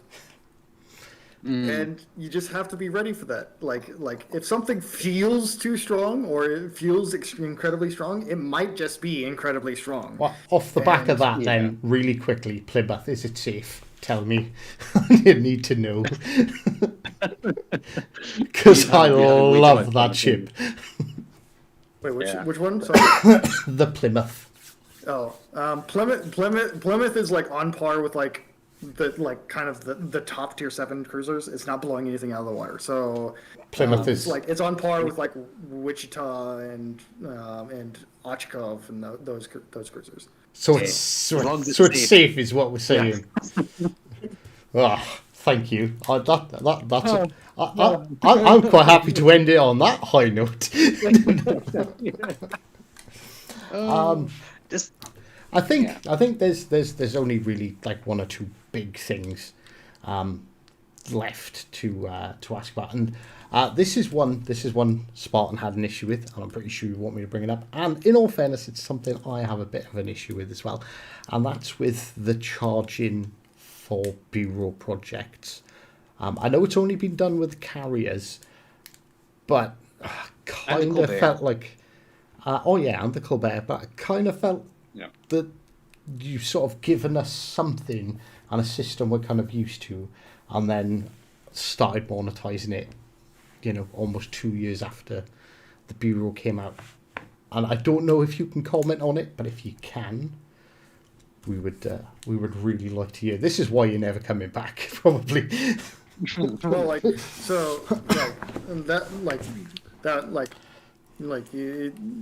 guess you kind of hit on the head. Like the goal of that was to figure out like if we can improve the monetization of Bureau, because Bureau is a monetized thing Yeah. with the Blur breakthrough system, but it's not a super successful system, I would say. Yeah, because I would rather just wait the time out. and Again, time out. This, but like generally, like we have now Burgonia and Daring coming back, releasing without any sort of paywall gate, which I would take as an indication that we figured that was probably not the greatest idea. Yeah. That's how I would say it. I wouldn't say it's guaranteed that it won't happen again, but that would be the trend that I have seen. Yeah. And off the back of that, just so it's not a big negative with regards to the Bureau project, one thing, and I hope this is something that's going to stick around, that I genuinely thought was really good about the recent Bureau changes, was the fact that you need to get a win in a ship that's part of that line, or at least related to that line to progress. Because like it's utterly stupid. I've heard people say that people can just get a Yamato without playing the game. I think I worked it out as it would take like 2 years to sit there and let it take over a second, like one research point every second to actually unlock one. But that being possible means people could say berserk things like, well, yeah, you can just have a Yamato without playing the game. Like, yeah, but you'd have to log in every day for like 2 years to do it. But basically, I really like that feature. And is that something that we're going to see more of? You must have this ship to progress past this point in the Bureau. I concur. Yeah, like that system is something that we saw and got basically almost entirely positive feedback on. So I would see that system is probably here to stay. Yeah, that's definitely that's genuine. That's straight up really good news. Yeah. It also technically, like, for the people that have those ships, it makes Bureau shorter, which is also not bad. Yeah, we've discussed Bureau before in this in the stockyard, and we've highlighted our pros and cons of it as well. So we don't have to cover too much. I have a really weird opinion of the Bureau now, whereas I just click the ship, I just attach the commanders, the ships that are available, and that's it. I don't really think about it until it pops up telling me that I've got a segment done. So the fact that now I've got to pay a bit more attention to it, because I could move on to the segment where all I've got to do is win a game in a ship, and if I don't pay any attention to that could carry on for weeks, possibly even months before I notice. Yeah. And then I go, wait, hang on a second now. So I think that'll help. It makes the Bureau a bit more engaging than it was for sure. It's currently just boring right now, unfortunately, because you play, maybe you play 3 games and that's pretty much it, and you just gotta let it tick. You're just looking at a clock, basically, So having that thing, the prerequisite that, hey, if I want to get the Burgonia, I need to, if I want to get the Burgonia, I need to grind towards the Richelieu, and I need to play the Leon, I need to play the Latru, and I need to get the wins in these things, and it's an extra goal for you to work towards, and that's definitely feels more rewarding when you've achieved that goal, when you've got your Burgonia, or whatever you want to call it, or whatever it is, the Yamato, or something like that. That would be quite nice. Then we've got a couple more points if we can. Certain Tier 7 British destroyers premiums not being added. I'm just going to mention the Cossack just a wee bit. I'll step in here and take a wee bit of control before our little Scotsman gets all mad, because he's extremely... we'll use the words passionate about this particular topic, and I might have to mute him for a minute. But and we both sit on completely opposite sides of the fence here, and this is with Cossack 38 being introduced.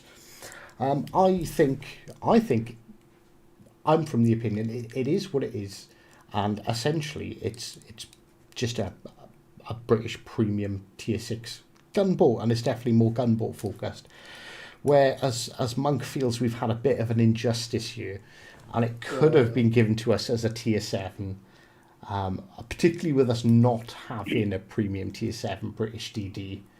And there was a big opportunity missed there. So is it a big opportunity that's been missed, or can we get a little sneaky, there's something coming, maybe? So I would say that both Cossack and Cossack 38 are a tale of learning from the PC version, I would say. Cossack on the PC version is busted. It is easily the strongest destroyer at tier 8 on PC. So toning it down like we have is an attempt to avoid having that happen again, which I know feels bad because you want to have it, but no. But you want to have it because it's busted. Type scenarios here. I've talked with competitive players on PC, fairly recently because they had the big international COTS recently, and a lot of them were like, we should honestly just ban Cossack. Because just make it tier 8, man. Make it legendary. Just give us the shot. So that's, and there's another element of this too, is Cossack 38 is kind of one of, if not the last remnant of what I call the old personality of World of Warships Legends.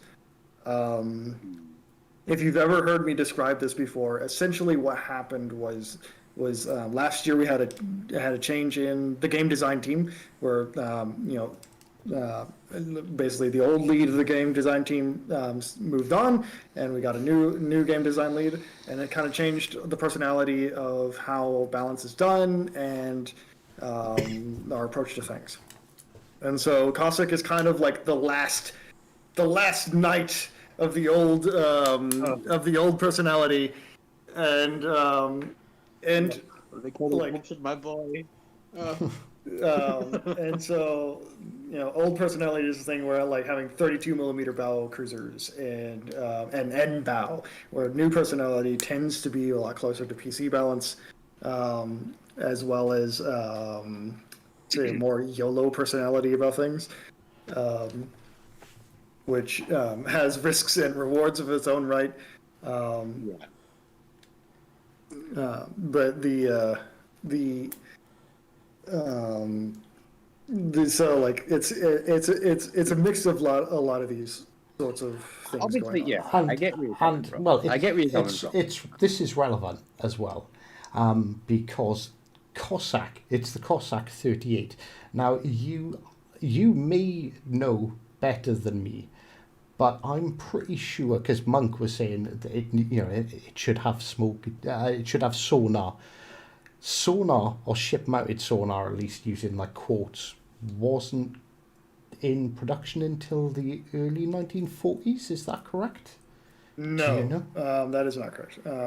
Basically, the Royal Navy has basically had listening sonar, so not pinging something. But Yeah, at least just that's listening, what I hearing mean. things. Specifically active sonar rather than active listening. sonar. Yeah, that's more of a World War II thing. But basically, it became during the 1930s. It became standard that all Royal Navy ships have at least passive sonar. Yeah. Yeah. So, but yeah. So Yeah. am I right in Regular that Cossack, it shouldn't have had it, or very likely wouldn't have had active sonar, because I'm sure active sonar was that sort of the sonar consumable more accurately represents the way that passive sonar works that it would represent the way active sonar works. So that would be like German line, German destroyers, wouldn't it? The passive. active sonar is much more like how the submarine ping system on PC works, where you shoot a beam in one direction and then see if you get a bounce back. I actually used to design sonar, so I know a little bit about the subject. Yeah, you probably know more than me, especially modern sonar is very extremely powerful. It's just a power though difference. The actual principles behind it are almost exactly the same as they were in the 1940s. Right. I suppose the measuring tools are just far more accurate, and obviously the Yeah, amplification yeah. is sizable up there. Because But, again, but you know, how you I mean- listen and how you how you listen and how you emit sound is Yeah, pretty The- much and exactly the one same. of the one of the weird things with at least my understanding is United States submarine sonar modern stuff. Technically speaking, if they pinged at full volume outside of the water, they would basically blow up the front end of the ship.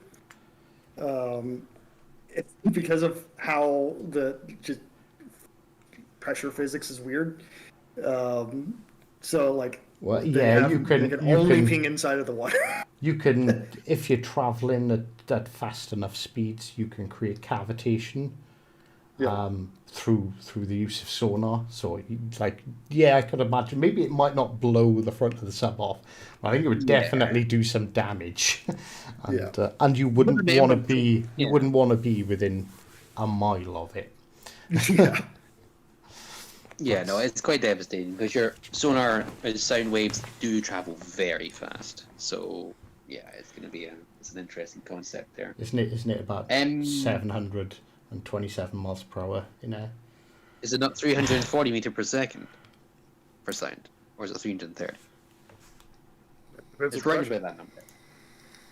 The general speed of sound. Well, it's that's different like underwater. It depends on the medium. Yeah, it's completely different. Yeah, underwater. medium's air. Yeah, so yeah, it is. I know it's 300 and something odd meters per second, but in water, 343. There we go. Yeah, that's in dry air. Yeah. in water, it's in meters per second. I think like 123. It's about half through water, but it also I'm just can using the penetrate reference. further underwater as well. But this is getting really nerdy, and this is not one of those streams. We're not geeks here. Where Yeah. We're not nerds. Conversation. Yeah, we should probably go back to ships. We probably should. So yeah, the Cossack 38. We discussed that. Any potential Tier 7 British destroyers in the mix? Because we don't have any. oh yeah, for that's what I premiums. was. That was a nagging about before we got distracted. Yeah. I would say no plans. No. Because like if you take a look at basically there's like only one, because now that we have Daring, there's basically only one other British destroyer that we don't have, which would be Is it not the Druid. tribal classes? No, The it's tribal Druid. classes? No, Is it no, just no. Druid? Like I think Druid is the only one that we're technically missing as of this upcoming update. So that would be it. HMAS Vampire and Haida, I guess, but those are Commonwealth. Yeah. That was in the top there, yeah.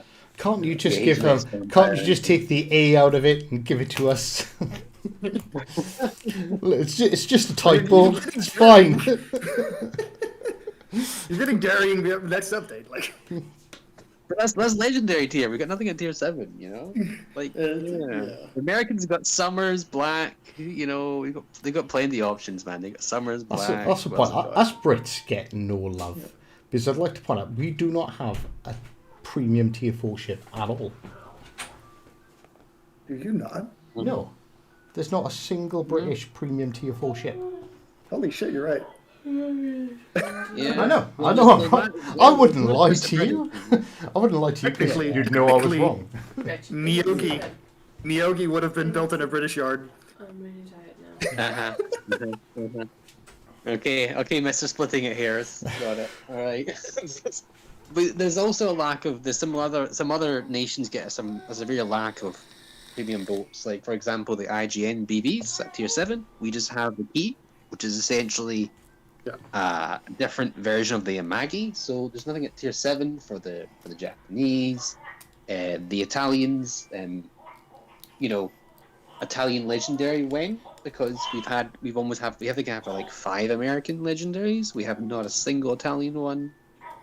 you know, we could definitely use some. This goes down to the complaint of variety that Spartan was mentioning. Yeah, There's a lot of cruisers and a lot of boats that were missing that really Yeah. could fill out these slots. Yeah, and and I guess kind of is one thing I can mention while I'm here is that as of Monday, no, not Monday, sorry, as of Tuesday, I technically I have a new role. I'm no longer technically a CM. I am now what we call, or we made a new role. It's a like history and mechanics specialist, and part of that role is kind of directing how the content in terms of what new kind of a little, well, not directing, I would say, but like influencing what new premium and companionships we get when and where. Did I mention I love your hair? The short hair, Any hair, it's fine. but the He's just trying to So- butter you up here. and so like one of the things that I want to do kind of more closely with this is I do want to try to influence us to get some more legendary dealerships. No, I'm not abandoning you. I still have a community role. Like Pepe guy, you can chill out of there. I was about to do it. It's okay. I held it back. Yeah, no, I'm not going anywhere. I thought I was going to have to add your picture to the dartboard next to Tikana after he left us as well. No, I'm not going anywhere. But one of the things that I want to do is just kind of improve that variety. And so anytime that we're looking at can we sub something out for something else? One of the things that's always in my mind is what is a hole that we can fill, or what is something that I can just kind of dodge pain points ahead of time. And of course, I'm not perfect. No human is perfect. So of course we might step on my excuse me, speak for yourself. Okay, nobody except I'm perfect, but yeah. No, I agree with you on that one. But you can definitely see some trends. Like there's a massive influx of French battleships. We had the Flandre one campaign. We had a non-French B. Was it Belfast 43 after that? I think. Yeah, but And to be then fair, we've we also run out of them by now.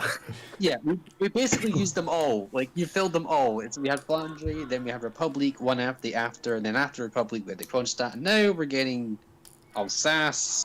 We've gotten Bourgogne as well. So that's a lot of French BBs. I understand they're very popular ships, but that was a lot of French BBs to take at once. That was a very short time. A lot of French battleships, for example, and then it can understandably get you a little bit annoyed at certain things, like the lack of Italian boats and so forth. And that's the whole convict that comes in. It's really all these things to domino effect. Yeah. To answer a question I've been seeing in the chat, with both Daring and Jutland have 20 millimeter HE pin, which means that they can penetrate superstructures and other DDs. So we made sure that they're able to do that.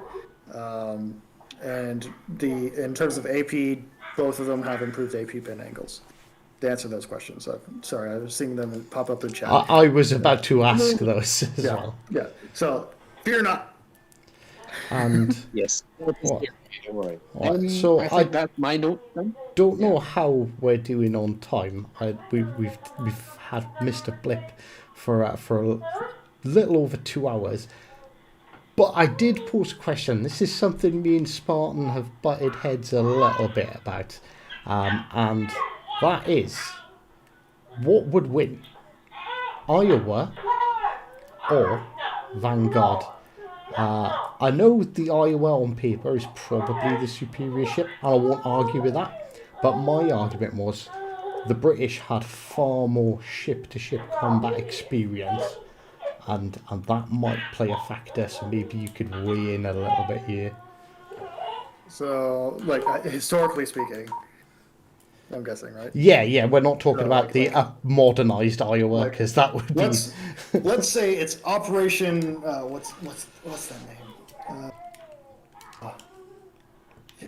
There was an operation in 1951, I think it was. There was just a NATO joint exercise, Navy exercise, and Wisconsin and Vanguard were there together. and they had a disagreement, and they fight each other. All right. So situation is, they're in the North Sea. This is 1951. Both of them have radar. Both of them have basically American fire control systems. Both of them have, they're very modern ships and whatnot. One's slightly more modern, though. Yeah, Vanguard is slightly more modern because Vanguard's commissioned in 46, 47.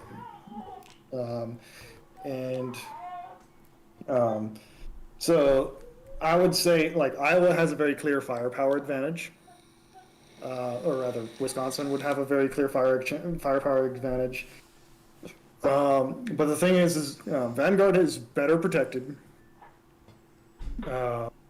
just as an overall package, and let's see, and Iowa is basically not super resistant against Vanguard's guns. So, but I would basically rate it to where both ships are able to damage each other reasonably well. But Vanguard's got a superhero. Sorry, got a superhero. Well, that would be the crew experience side of things. Yeah. And so, Iowa's is nominally faster than Vanguard is. Vanguard is faster in a storm environment. But and before you guys fight me on that, go look up Vanguard during that storm, and you will find that she was faster than Wisconsin during that storm. So if the battle happens in the middle of the Pacific and there's no weather or anything like that, I would say Iowa wins. Just because the damage output of Iowa and accuracy, just everything kind of just edges slightly in Iowa's favor. But if it's anything outside of normal operation, I would put my money on the British. The British have more experience, especially with nighttime fighting and adverse weather fighting, and the Vanguard's systems are ever slightly newer, even if they are based on American systems. So that would be how I would say it. It really depends on the environment. And I don't think I've got anything to add to that, because all I heard there right at the end was I would put my money on Vanguard. Yeah, and the Iowas have probably far greater ability to repair and survive damage that they take. I would rate American damage control slightly better than Royal Navy damage control, but from what I remember, Vanguard has greater redundancy in her systems, especially fire control systems, than Iowa does. So in all fairness, so essentially it's a very even fight, and literally the difference is how good the weather is. Yeah. And who kind of detects who first? Because Iowa, he fires. Iowa outranges Vanguard, even in terms of effective battle range. Iowa has space to where she can outrange Vanguard, and Vanguard can realistically not really do much about it. But it really depends on scenario, because we found that during World War II, it's very unlikely to have two battleships basically approach each other and have situations where they would be defining their own ranges. Yeah, they just did the JoJo act, Yeah, even with radar, a lot of times battleships just kind of ran into each other and were like, "Oh shit!" kind of fight. And so, yeah. There's a lot more questions about different boats being posted in chat. I probably don't have time for all of that. Yeah. If it's Bismarck versus basically any other ship, generally speaking, I'm going to go with the other ship. Bismarck is a peer ship in terms of date and time.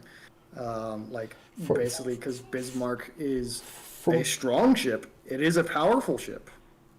There's no denying that.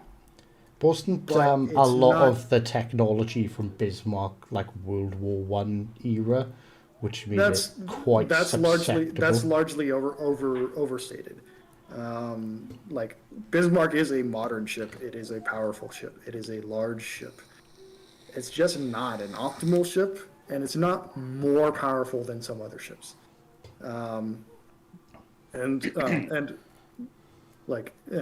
as a the kind of a meme that's going around in the naval history circle right now is that Hiroshima and Hiei both took longer to sink than Bismarck did. In their cargoes. Yeah. True. That's And what one a of them lot took of people. 16-inch shells as well. A lot of people think that because the Bismarck took so long to sink, that made it amazing. But any battleship of that era would all take an incredibly long time to sink. I think the Hood obviously being an exception, but the Hood wasn't a battleship; it was a battle cruiser, and Yeah. But, It was kind of that. Yeah, there's a speculation on that one, but yeah, and like Bismarck took basically like once the battle between battleships at the end there with Bismarck, it only took an hour and a half or 2 hours to sink Bismarck. And within 15 to 30 minutes, Bismarck was combat incapable. didn't it So only the fire? muddled, yeah, wasn't it? Didn't Bismarck only fire? Is it correct? It only fired 2 salvos, which were No, both no, Bismarck ineffective? fired more salvos than that. Maybe only 2 full salvos, but she fought for a little bit longer than that. And Noriko, no. The quote from Drakenfell when it comes to Iowas versus 1 Yamato is that if it's 2 Iowas versus 1 Yamato, the game is how fast is a magazine detonation involved? Yeah. Is almost the literal quote from Drakenfell. Two versus 1 Yamato is not fair for Yamato.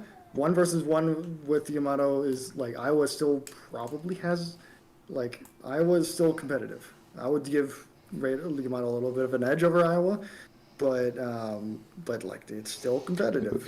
Wouldn't it kind of be very much a similar situation with Iowa and Vanguard, whereas sea conditions would probably benefit Iowa in that case against Yamato, whereas perfectly calm. Yeah, Yamato is very much a fair weather battleship. Let's put it at that. Just to go off the history for a little bit there, just a quick question. Any news on chats being improved, like the chat intermittent issues? Sometimes them breaking up. I don't think there's any news on that. Is that a game issue or a people issue? I don't know. It's definitely looked at because you really when you're cross-platform divisioning, we have to tend to use Discord as well.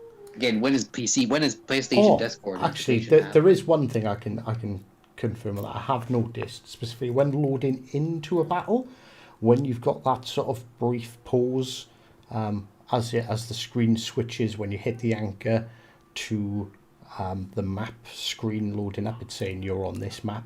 There's a period there where cross-platform communications just does not work at all. Yeah, it's just completely silent. Yeah, that's probably pretty much unavoidable, to be honest.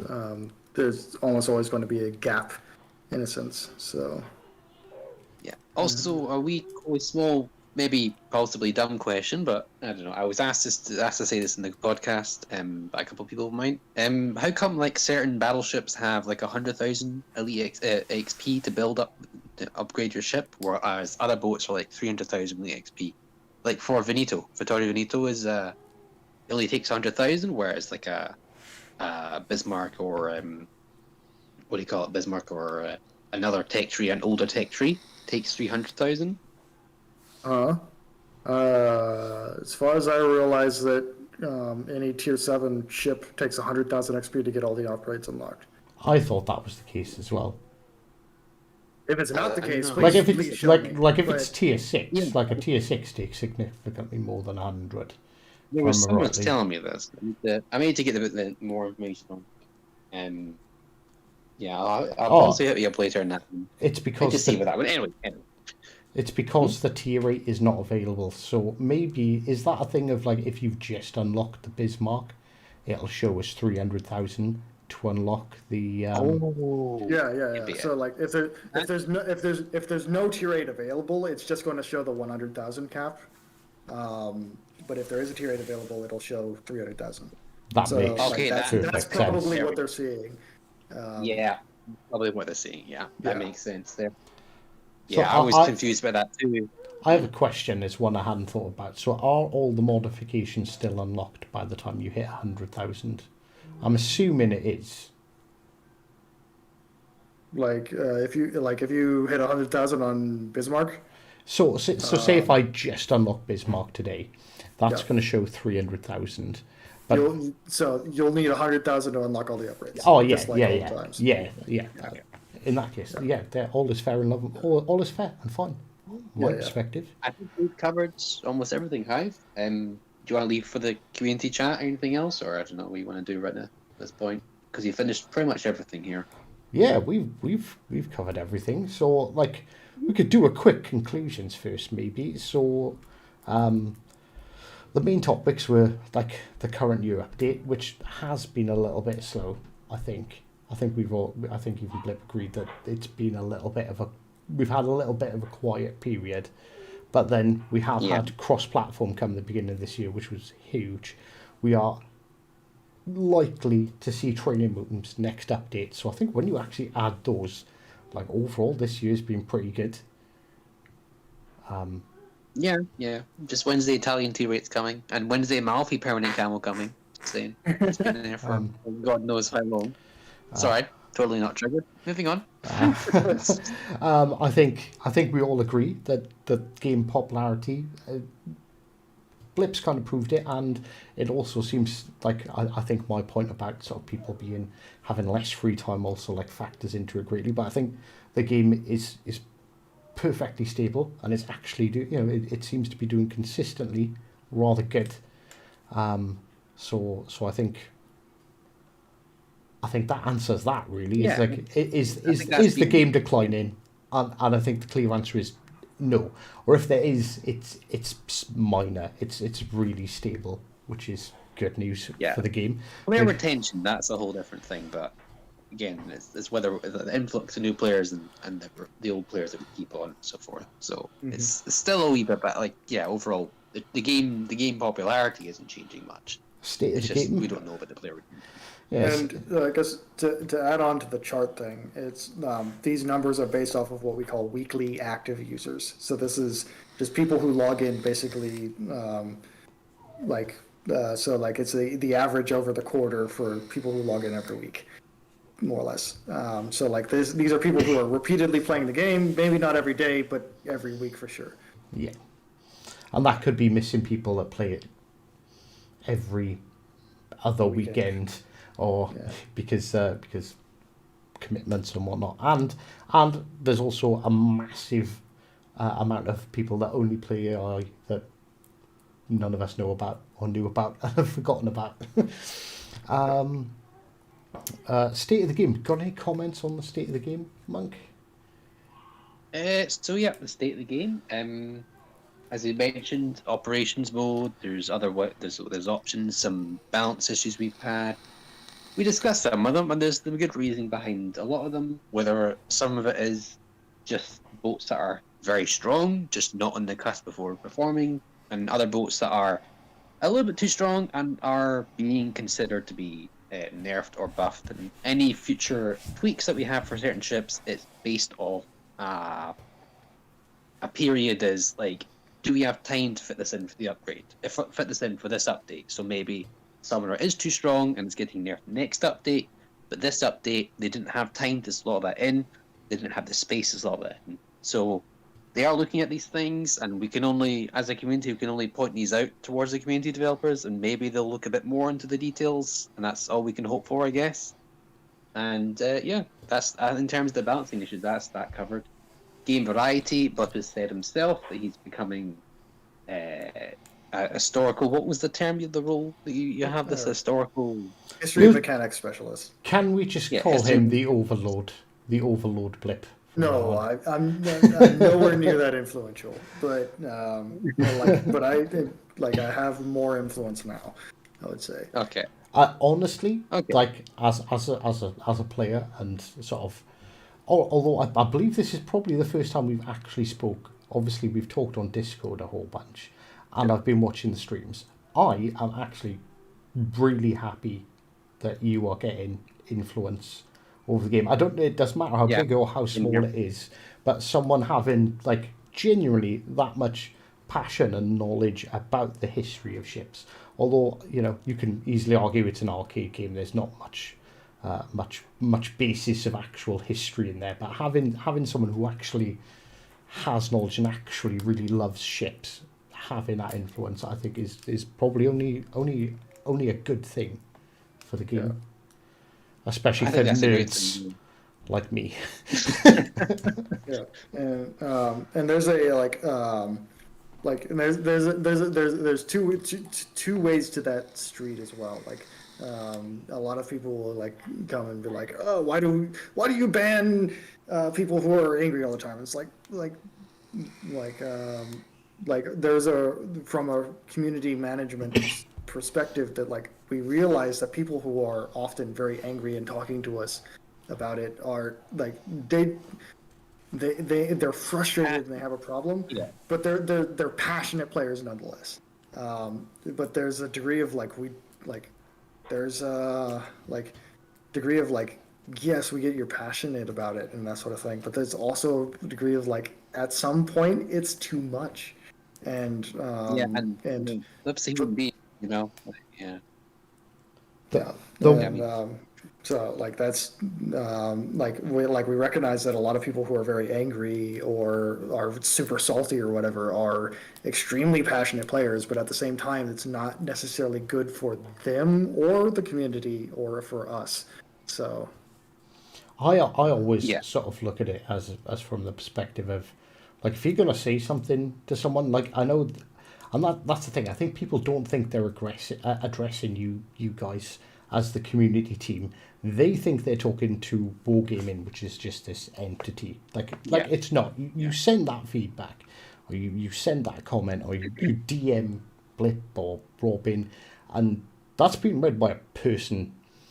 And like, if I do something wrong, I do something bad. If someone goes, "Oh, hey, Hive," on that video, which someone did today actually, I pronounced the Tremarine. Is that how you pronounce it? Temeraire. Temeraire. I watched all the CC patch note videos today, and I'm pretty sure almost nobody got it. I didn't even try. If you notice, I just went Tremarire. So you are in good company. Tremarine. And like someone went, oh yeah, like by the way, you pronounce this wrong. Like this is the way you do it. And he spoke to me like a human. And he's like, I replied, oh, like genuinely, thank you. And he's like, oh, I didn't mean any offense. It's like, no, I didn't take it to. But just the way you speak to someone makes a huge difference to how much they'd listen to you. Like if someone turned around to me and went, Hive, you're a idiot and bunch of foul words, this is how you pronounce it, stop being such a bunch of expletives, I would have just dismissed that in a second and not taken it. This before, so when you're giving feedback, particularly if it's something you're passionate about, just remember there's a person on the other end.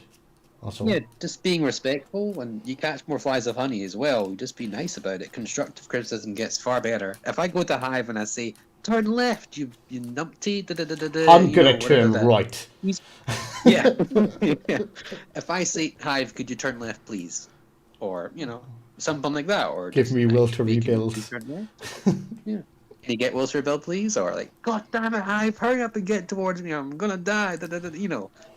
It's all about how you speak to people. And Blip, he's not, sentient. He's an actual person, just like Robin, just like Boss. I don't know if I 100% believe that. No, but they're all people, and you got to treat them as such. They're not just these people you can shout and moan at all the time. You got to give them respect as everyone else like that. Obviously, we all make mistakes. I'm not sure. No one's perfect. Again, Hive will debate this, but and it's very important to treat people with respect, and you'll get a lot more done that way, rather than just being very aggressive. But as Bob was saying, he understands the passion, which is very important, and he's got a lot of patience for it. But I would not like to. But I don't want to say patience has a limit. Yeah. Yep. So that's that. Let's see. What are the other options? I've lost my train of thought, Hive. I'm sorry. Yeah, so I derailed the conclusion there. Yeah. No worries. Lack of variety, the tier 8 British premiums, no news on that, unfortunate. We've got Italian coming up at some point, no news on that, Can I unfortunately. just confirm the Tremor is completely unique, right? The PC doesn't have it anywhere. Yeah, PC does not have Temeraire. Temeraire is it's essentially it is Lion's sister ship. As I said in the CC Discord and elsewhere, Lion went to the gym and we got Temeraire. It'll have the 419 millimeter guns that Conqueror can get as an upgrade, and some other improvements. Sorry. Better armor as well. The armor is basically the same. Okay. And the in terms of differences in the model, Temeraire has the secondary guns from Vanguard, where Lion has the secondary guns from King George V. So Vanguard's secondary guns were upgraded with improved, basically, mobility and other stats and that sort of stuff, historically speaking. And so Temeraire has those guns where Lion does not. Okay, I'm being harassed in the chat here. The Black Friday ships, out of curiosity, why are they slightly different from the Tech Tree ships this time? Because this is the first time, from what I can remember, that we're releasing Black Friday ships that are Tech Tree ships. And so we figured that to kind of spice things up a little bit and make them at least a little bit different from the Tech Tree ships, we would add something to them. I think it's quite good, honestly. Yeah. It's quite a good feature. It's something new. I think some people were like, why would you make a premium Bismarck or whatever? And it's like, my response to that is like, why not have a premium Bismarck? It's like, now you can have your Bismarck, but have it in a premium version, and get premium bonuses for it. As a separate ship, it's slightly different. But like a lot of people love Bismarck. And so why not? It's kind of, I believe it has a new best secondary range as well. It beats the Brandenburg out. Yeah. That'd be very interesting to see as well. It has limited main gun range, limited that. So a Megatron would be a very good commander for that, for example. Actually, this has just popped up, and I think Blip can answer this fairly quickly. Is there any way RNG and win rate is linked in any way, shape, or form? I didn't think so. No. Purely because I've seen the brackets that are judged, and I spent today just playing Alabama to test out RNG and bugs and see if things were happening, and I didn't see it, essentially. So no, I'm in the top bracket. So if it was, I'd be getting screwed constantly, and I don't. A lot of people think that we have these like really advanced systems that measure like how good a player is and then nerfs them and whatnot. It's like, frankly, we don't have the time to deal with that. But also there's not an incentive there. A lot of times people think like, this is happening to me. It's horrible. Things like this is bullshit. And also but think of it from a business perspective. Why would we want to nerf somebody that's doing well?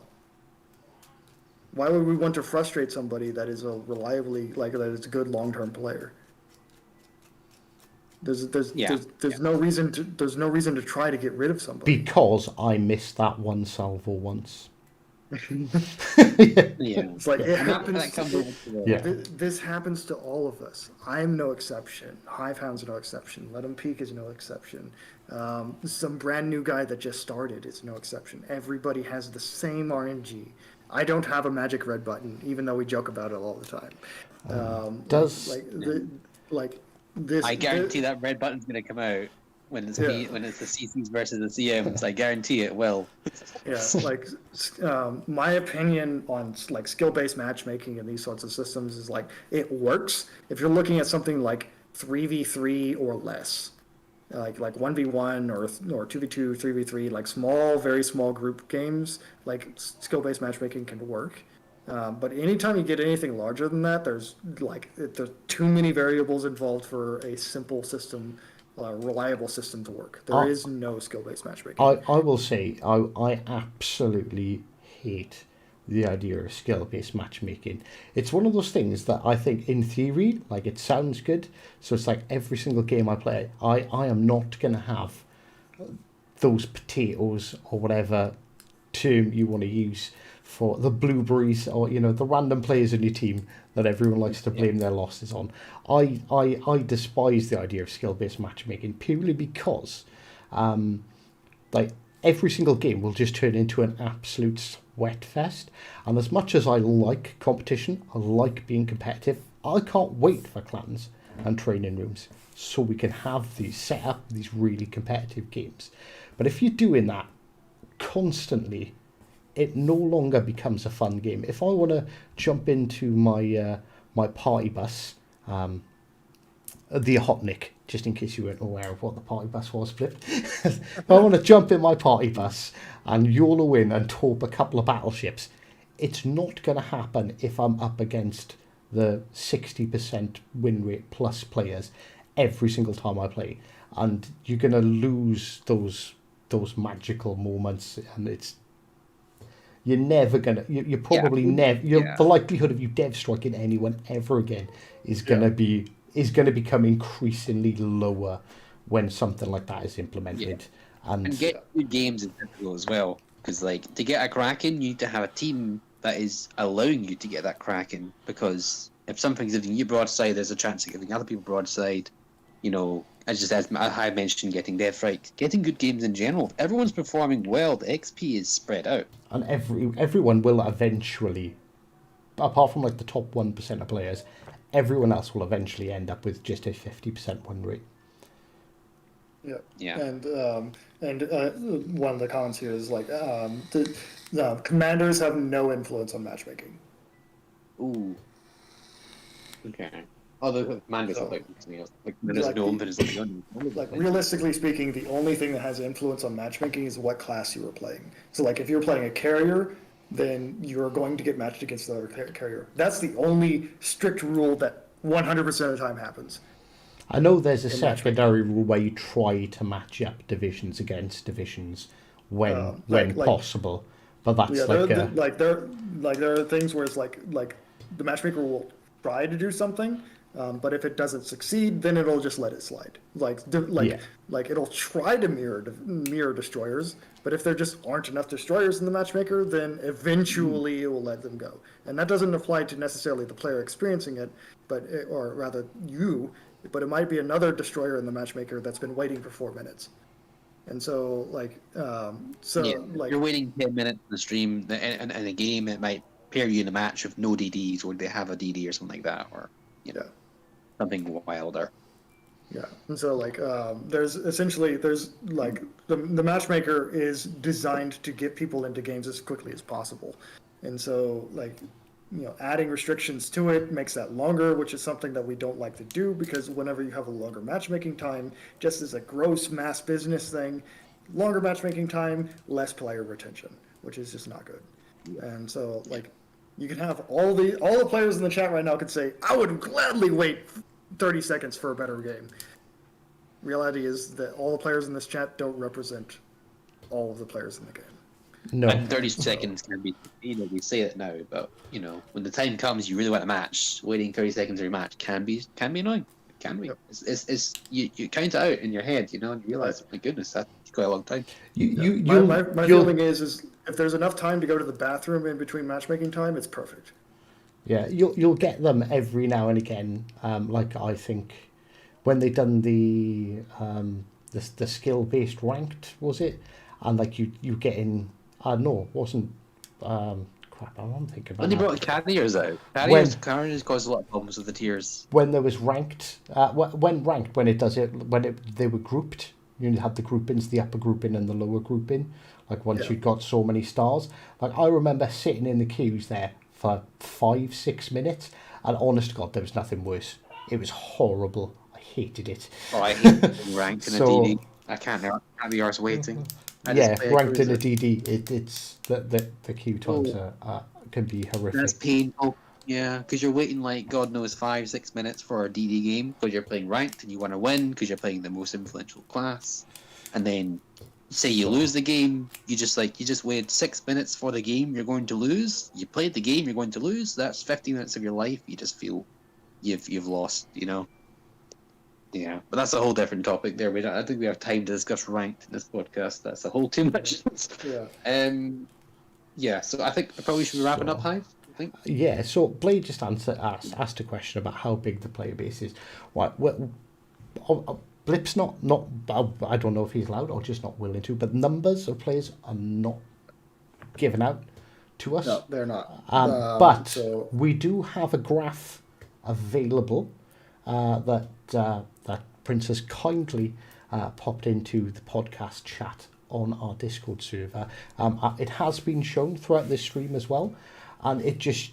But what you can get from it is the health of the player base, and we've established that the player base is pretty healthy. It's been pretty stable the entirety of the game, so yeah, and I can't give what the numbers but I would say it's more than you would think, but but less than we would want, there's yeah. which is the reality of things. And there's far more people who only play AI than you could possibly imagine. Yeah. And there's always new players coming. I would also say that there's always new players coming to the game, which is wonderful. It is as wonderful for me as it might be bad for you. No, it's Well, great good for us. because They're the- easy the- targets. Yeah. Yeah. How else Yeah. am I? How else am I supposed to Yeah. get a Kraken with Well, 5 like, dev it's- strikes in my Arizona if it wasn't Let's for say new players? it's wonderful when they're on the red team. I mean, it's a double-edged sword. Yeah, double-edged sword. I'm just gonna call it that way. You got to take Yeah. the rough with the Um, smooth. Yeah. Honestly. Honestly, So, yeah. I think this should be the end. But like honestly, I've enjoyed this podcast so much. I kind of don't want it to end. You know, it's just nice to just sit there and actually like have good grown up conversations and like trying to speak to people on Facebook.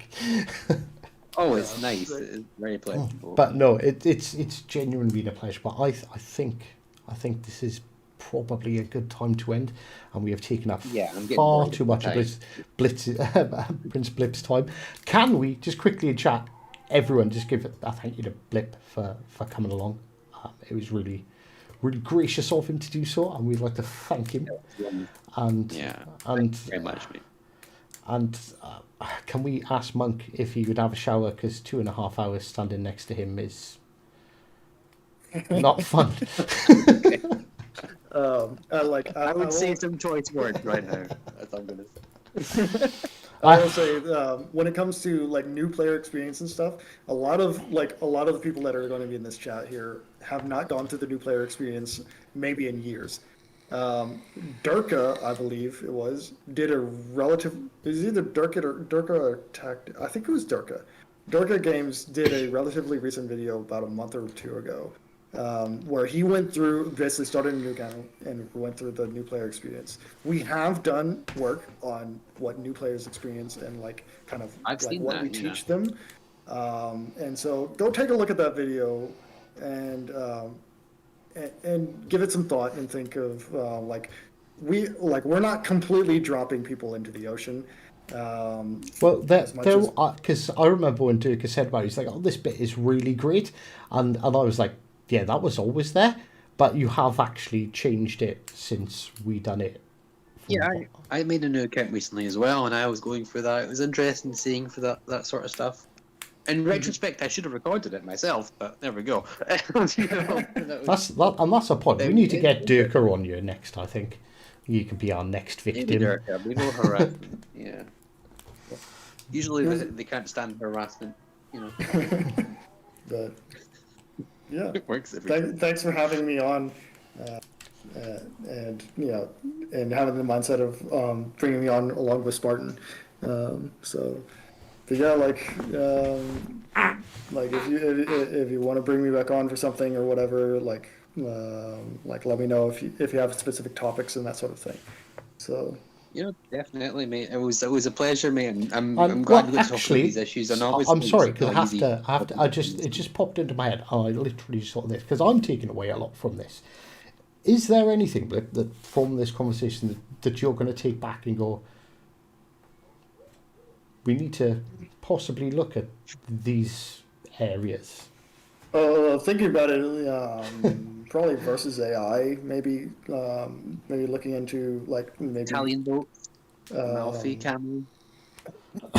Monk, stop your nagging. I'm going to explicitly keep oppressing the Italians just to spite you. No,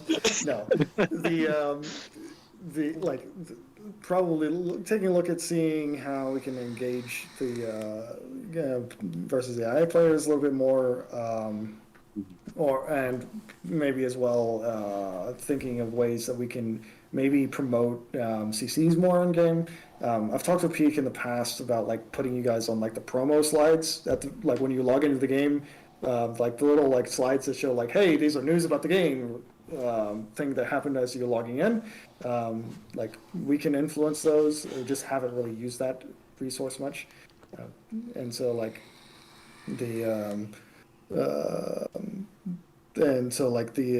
maybe utilizing that a little bit more to promote you guys, because it might honestly be what Spartan is seeing with all of the CCs. It might just be that you guys just aren't getting promoted as well as you could be, and part of that might be essentially my fault, and so maybe I'll look into that. That would probably be my thoughts. That's cool. That sounds wonderful. Thank you very much. I'm very happy with that because everyone is taking something away from the conversation, which is the whole point of doing this in the first place. Yeah, definitely. So yeah. Any parting words, Mr. Monk? No, I'm really quite satisfied with this update and this discussion we had. And really, I mean, there's obviously some key points I'm still a little bit soft about, but I'm still happy with it overall. This was a very interesting conversation, and again, thank you very much, Mr. Lip, for putting up with me and Hive. No worries. And let's not forget to give a big thanks to Spartan for popping in, Yes. even though he had to leave early. He kind of brought this whole thing about, so thank you very much, Spartan. Yeah. And Definitely. yeah, so on that bombshell, I think it's time for us to leave. So thank you very much to everyone who stopped by as well. Apologies if I wasn't as attentive to chat as I usually am, but the whole point of this is all about the conversation between us. We do always have the Discord server if there's a specific topic you want us to bring up in future podcasts. Just let us know. But on that note, until next time, take care. See you later, guys. Yeah.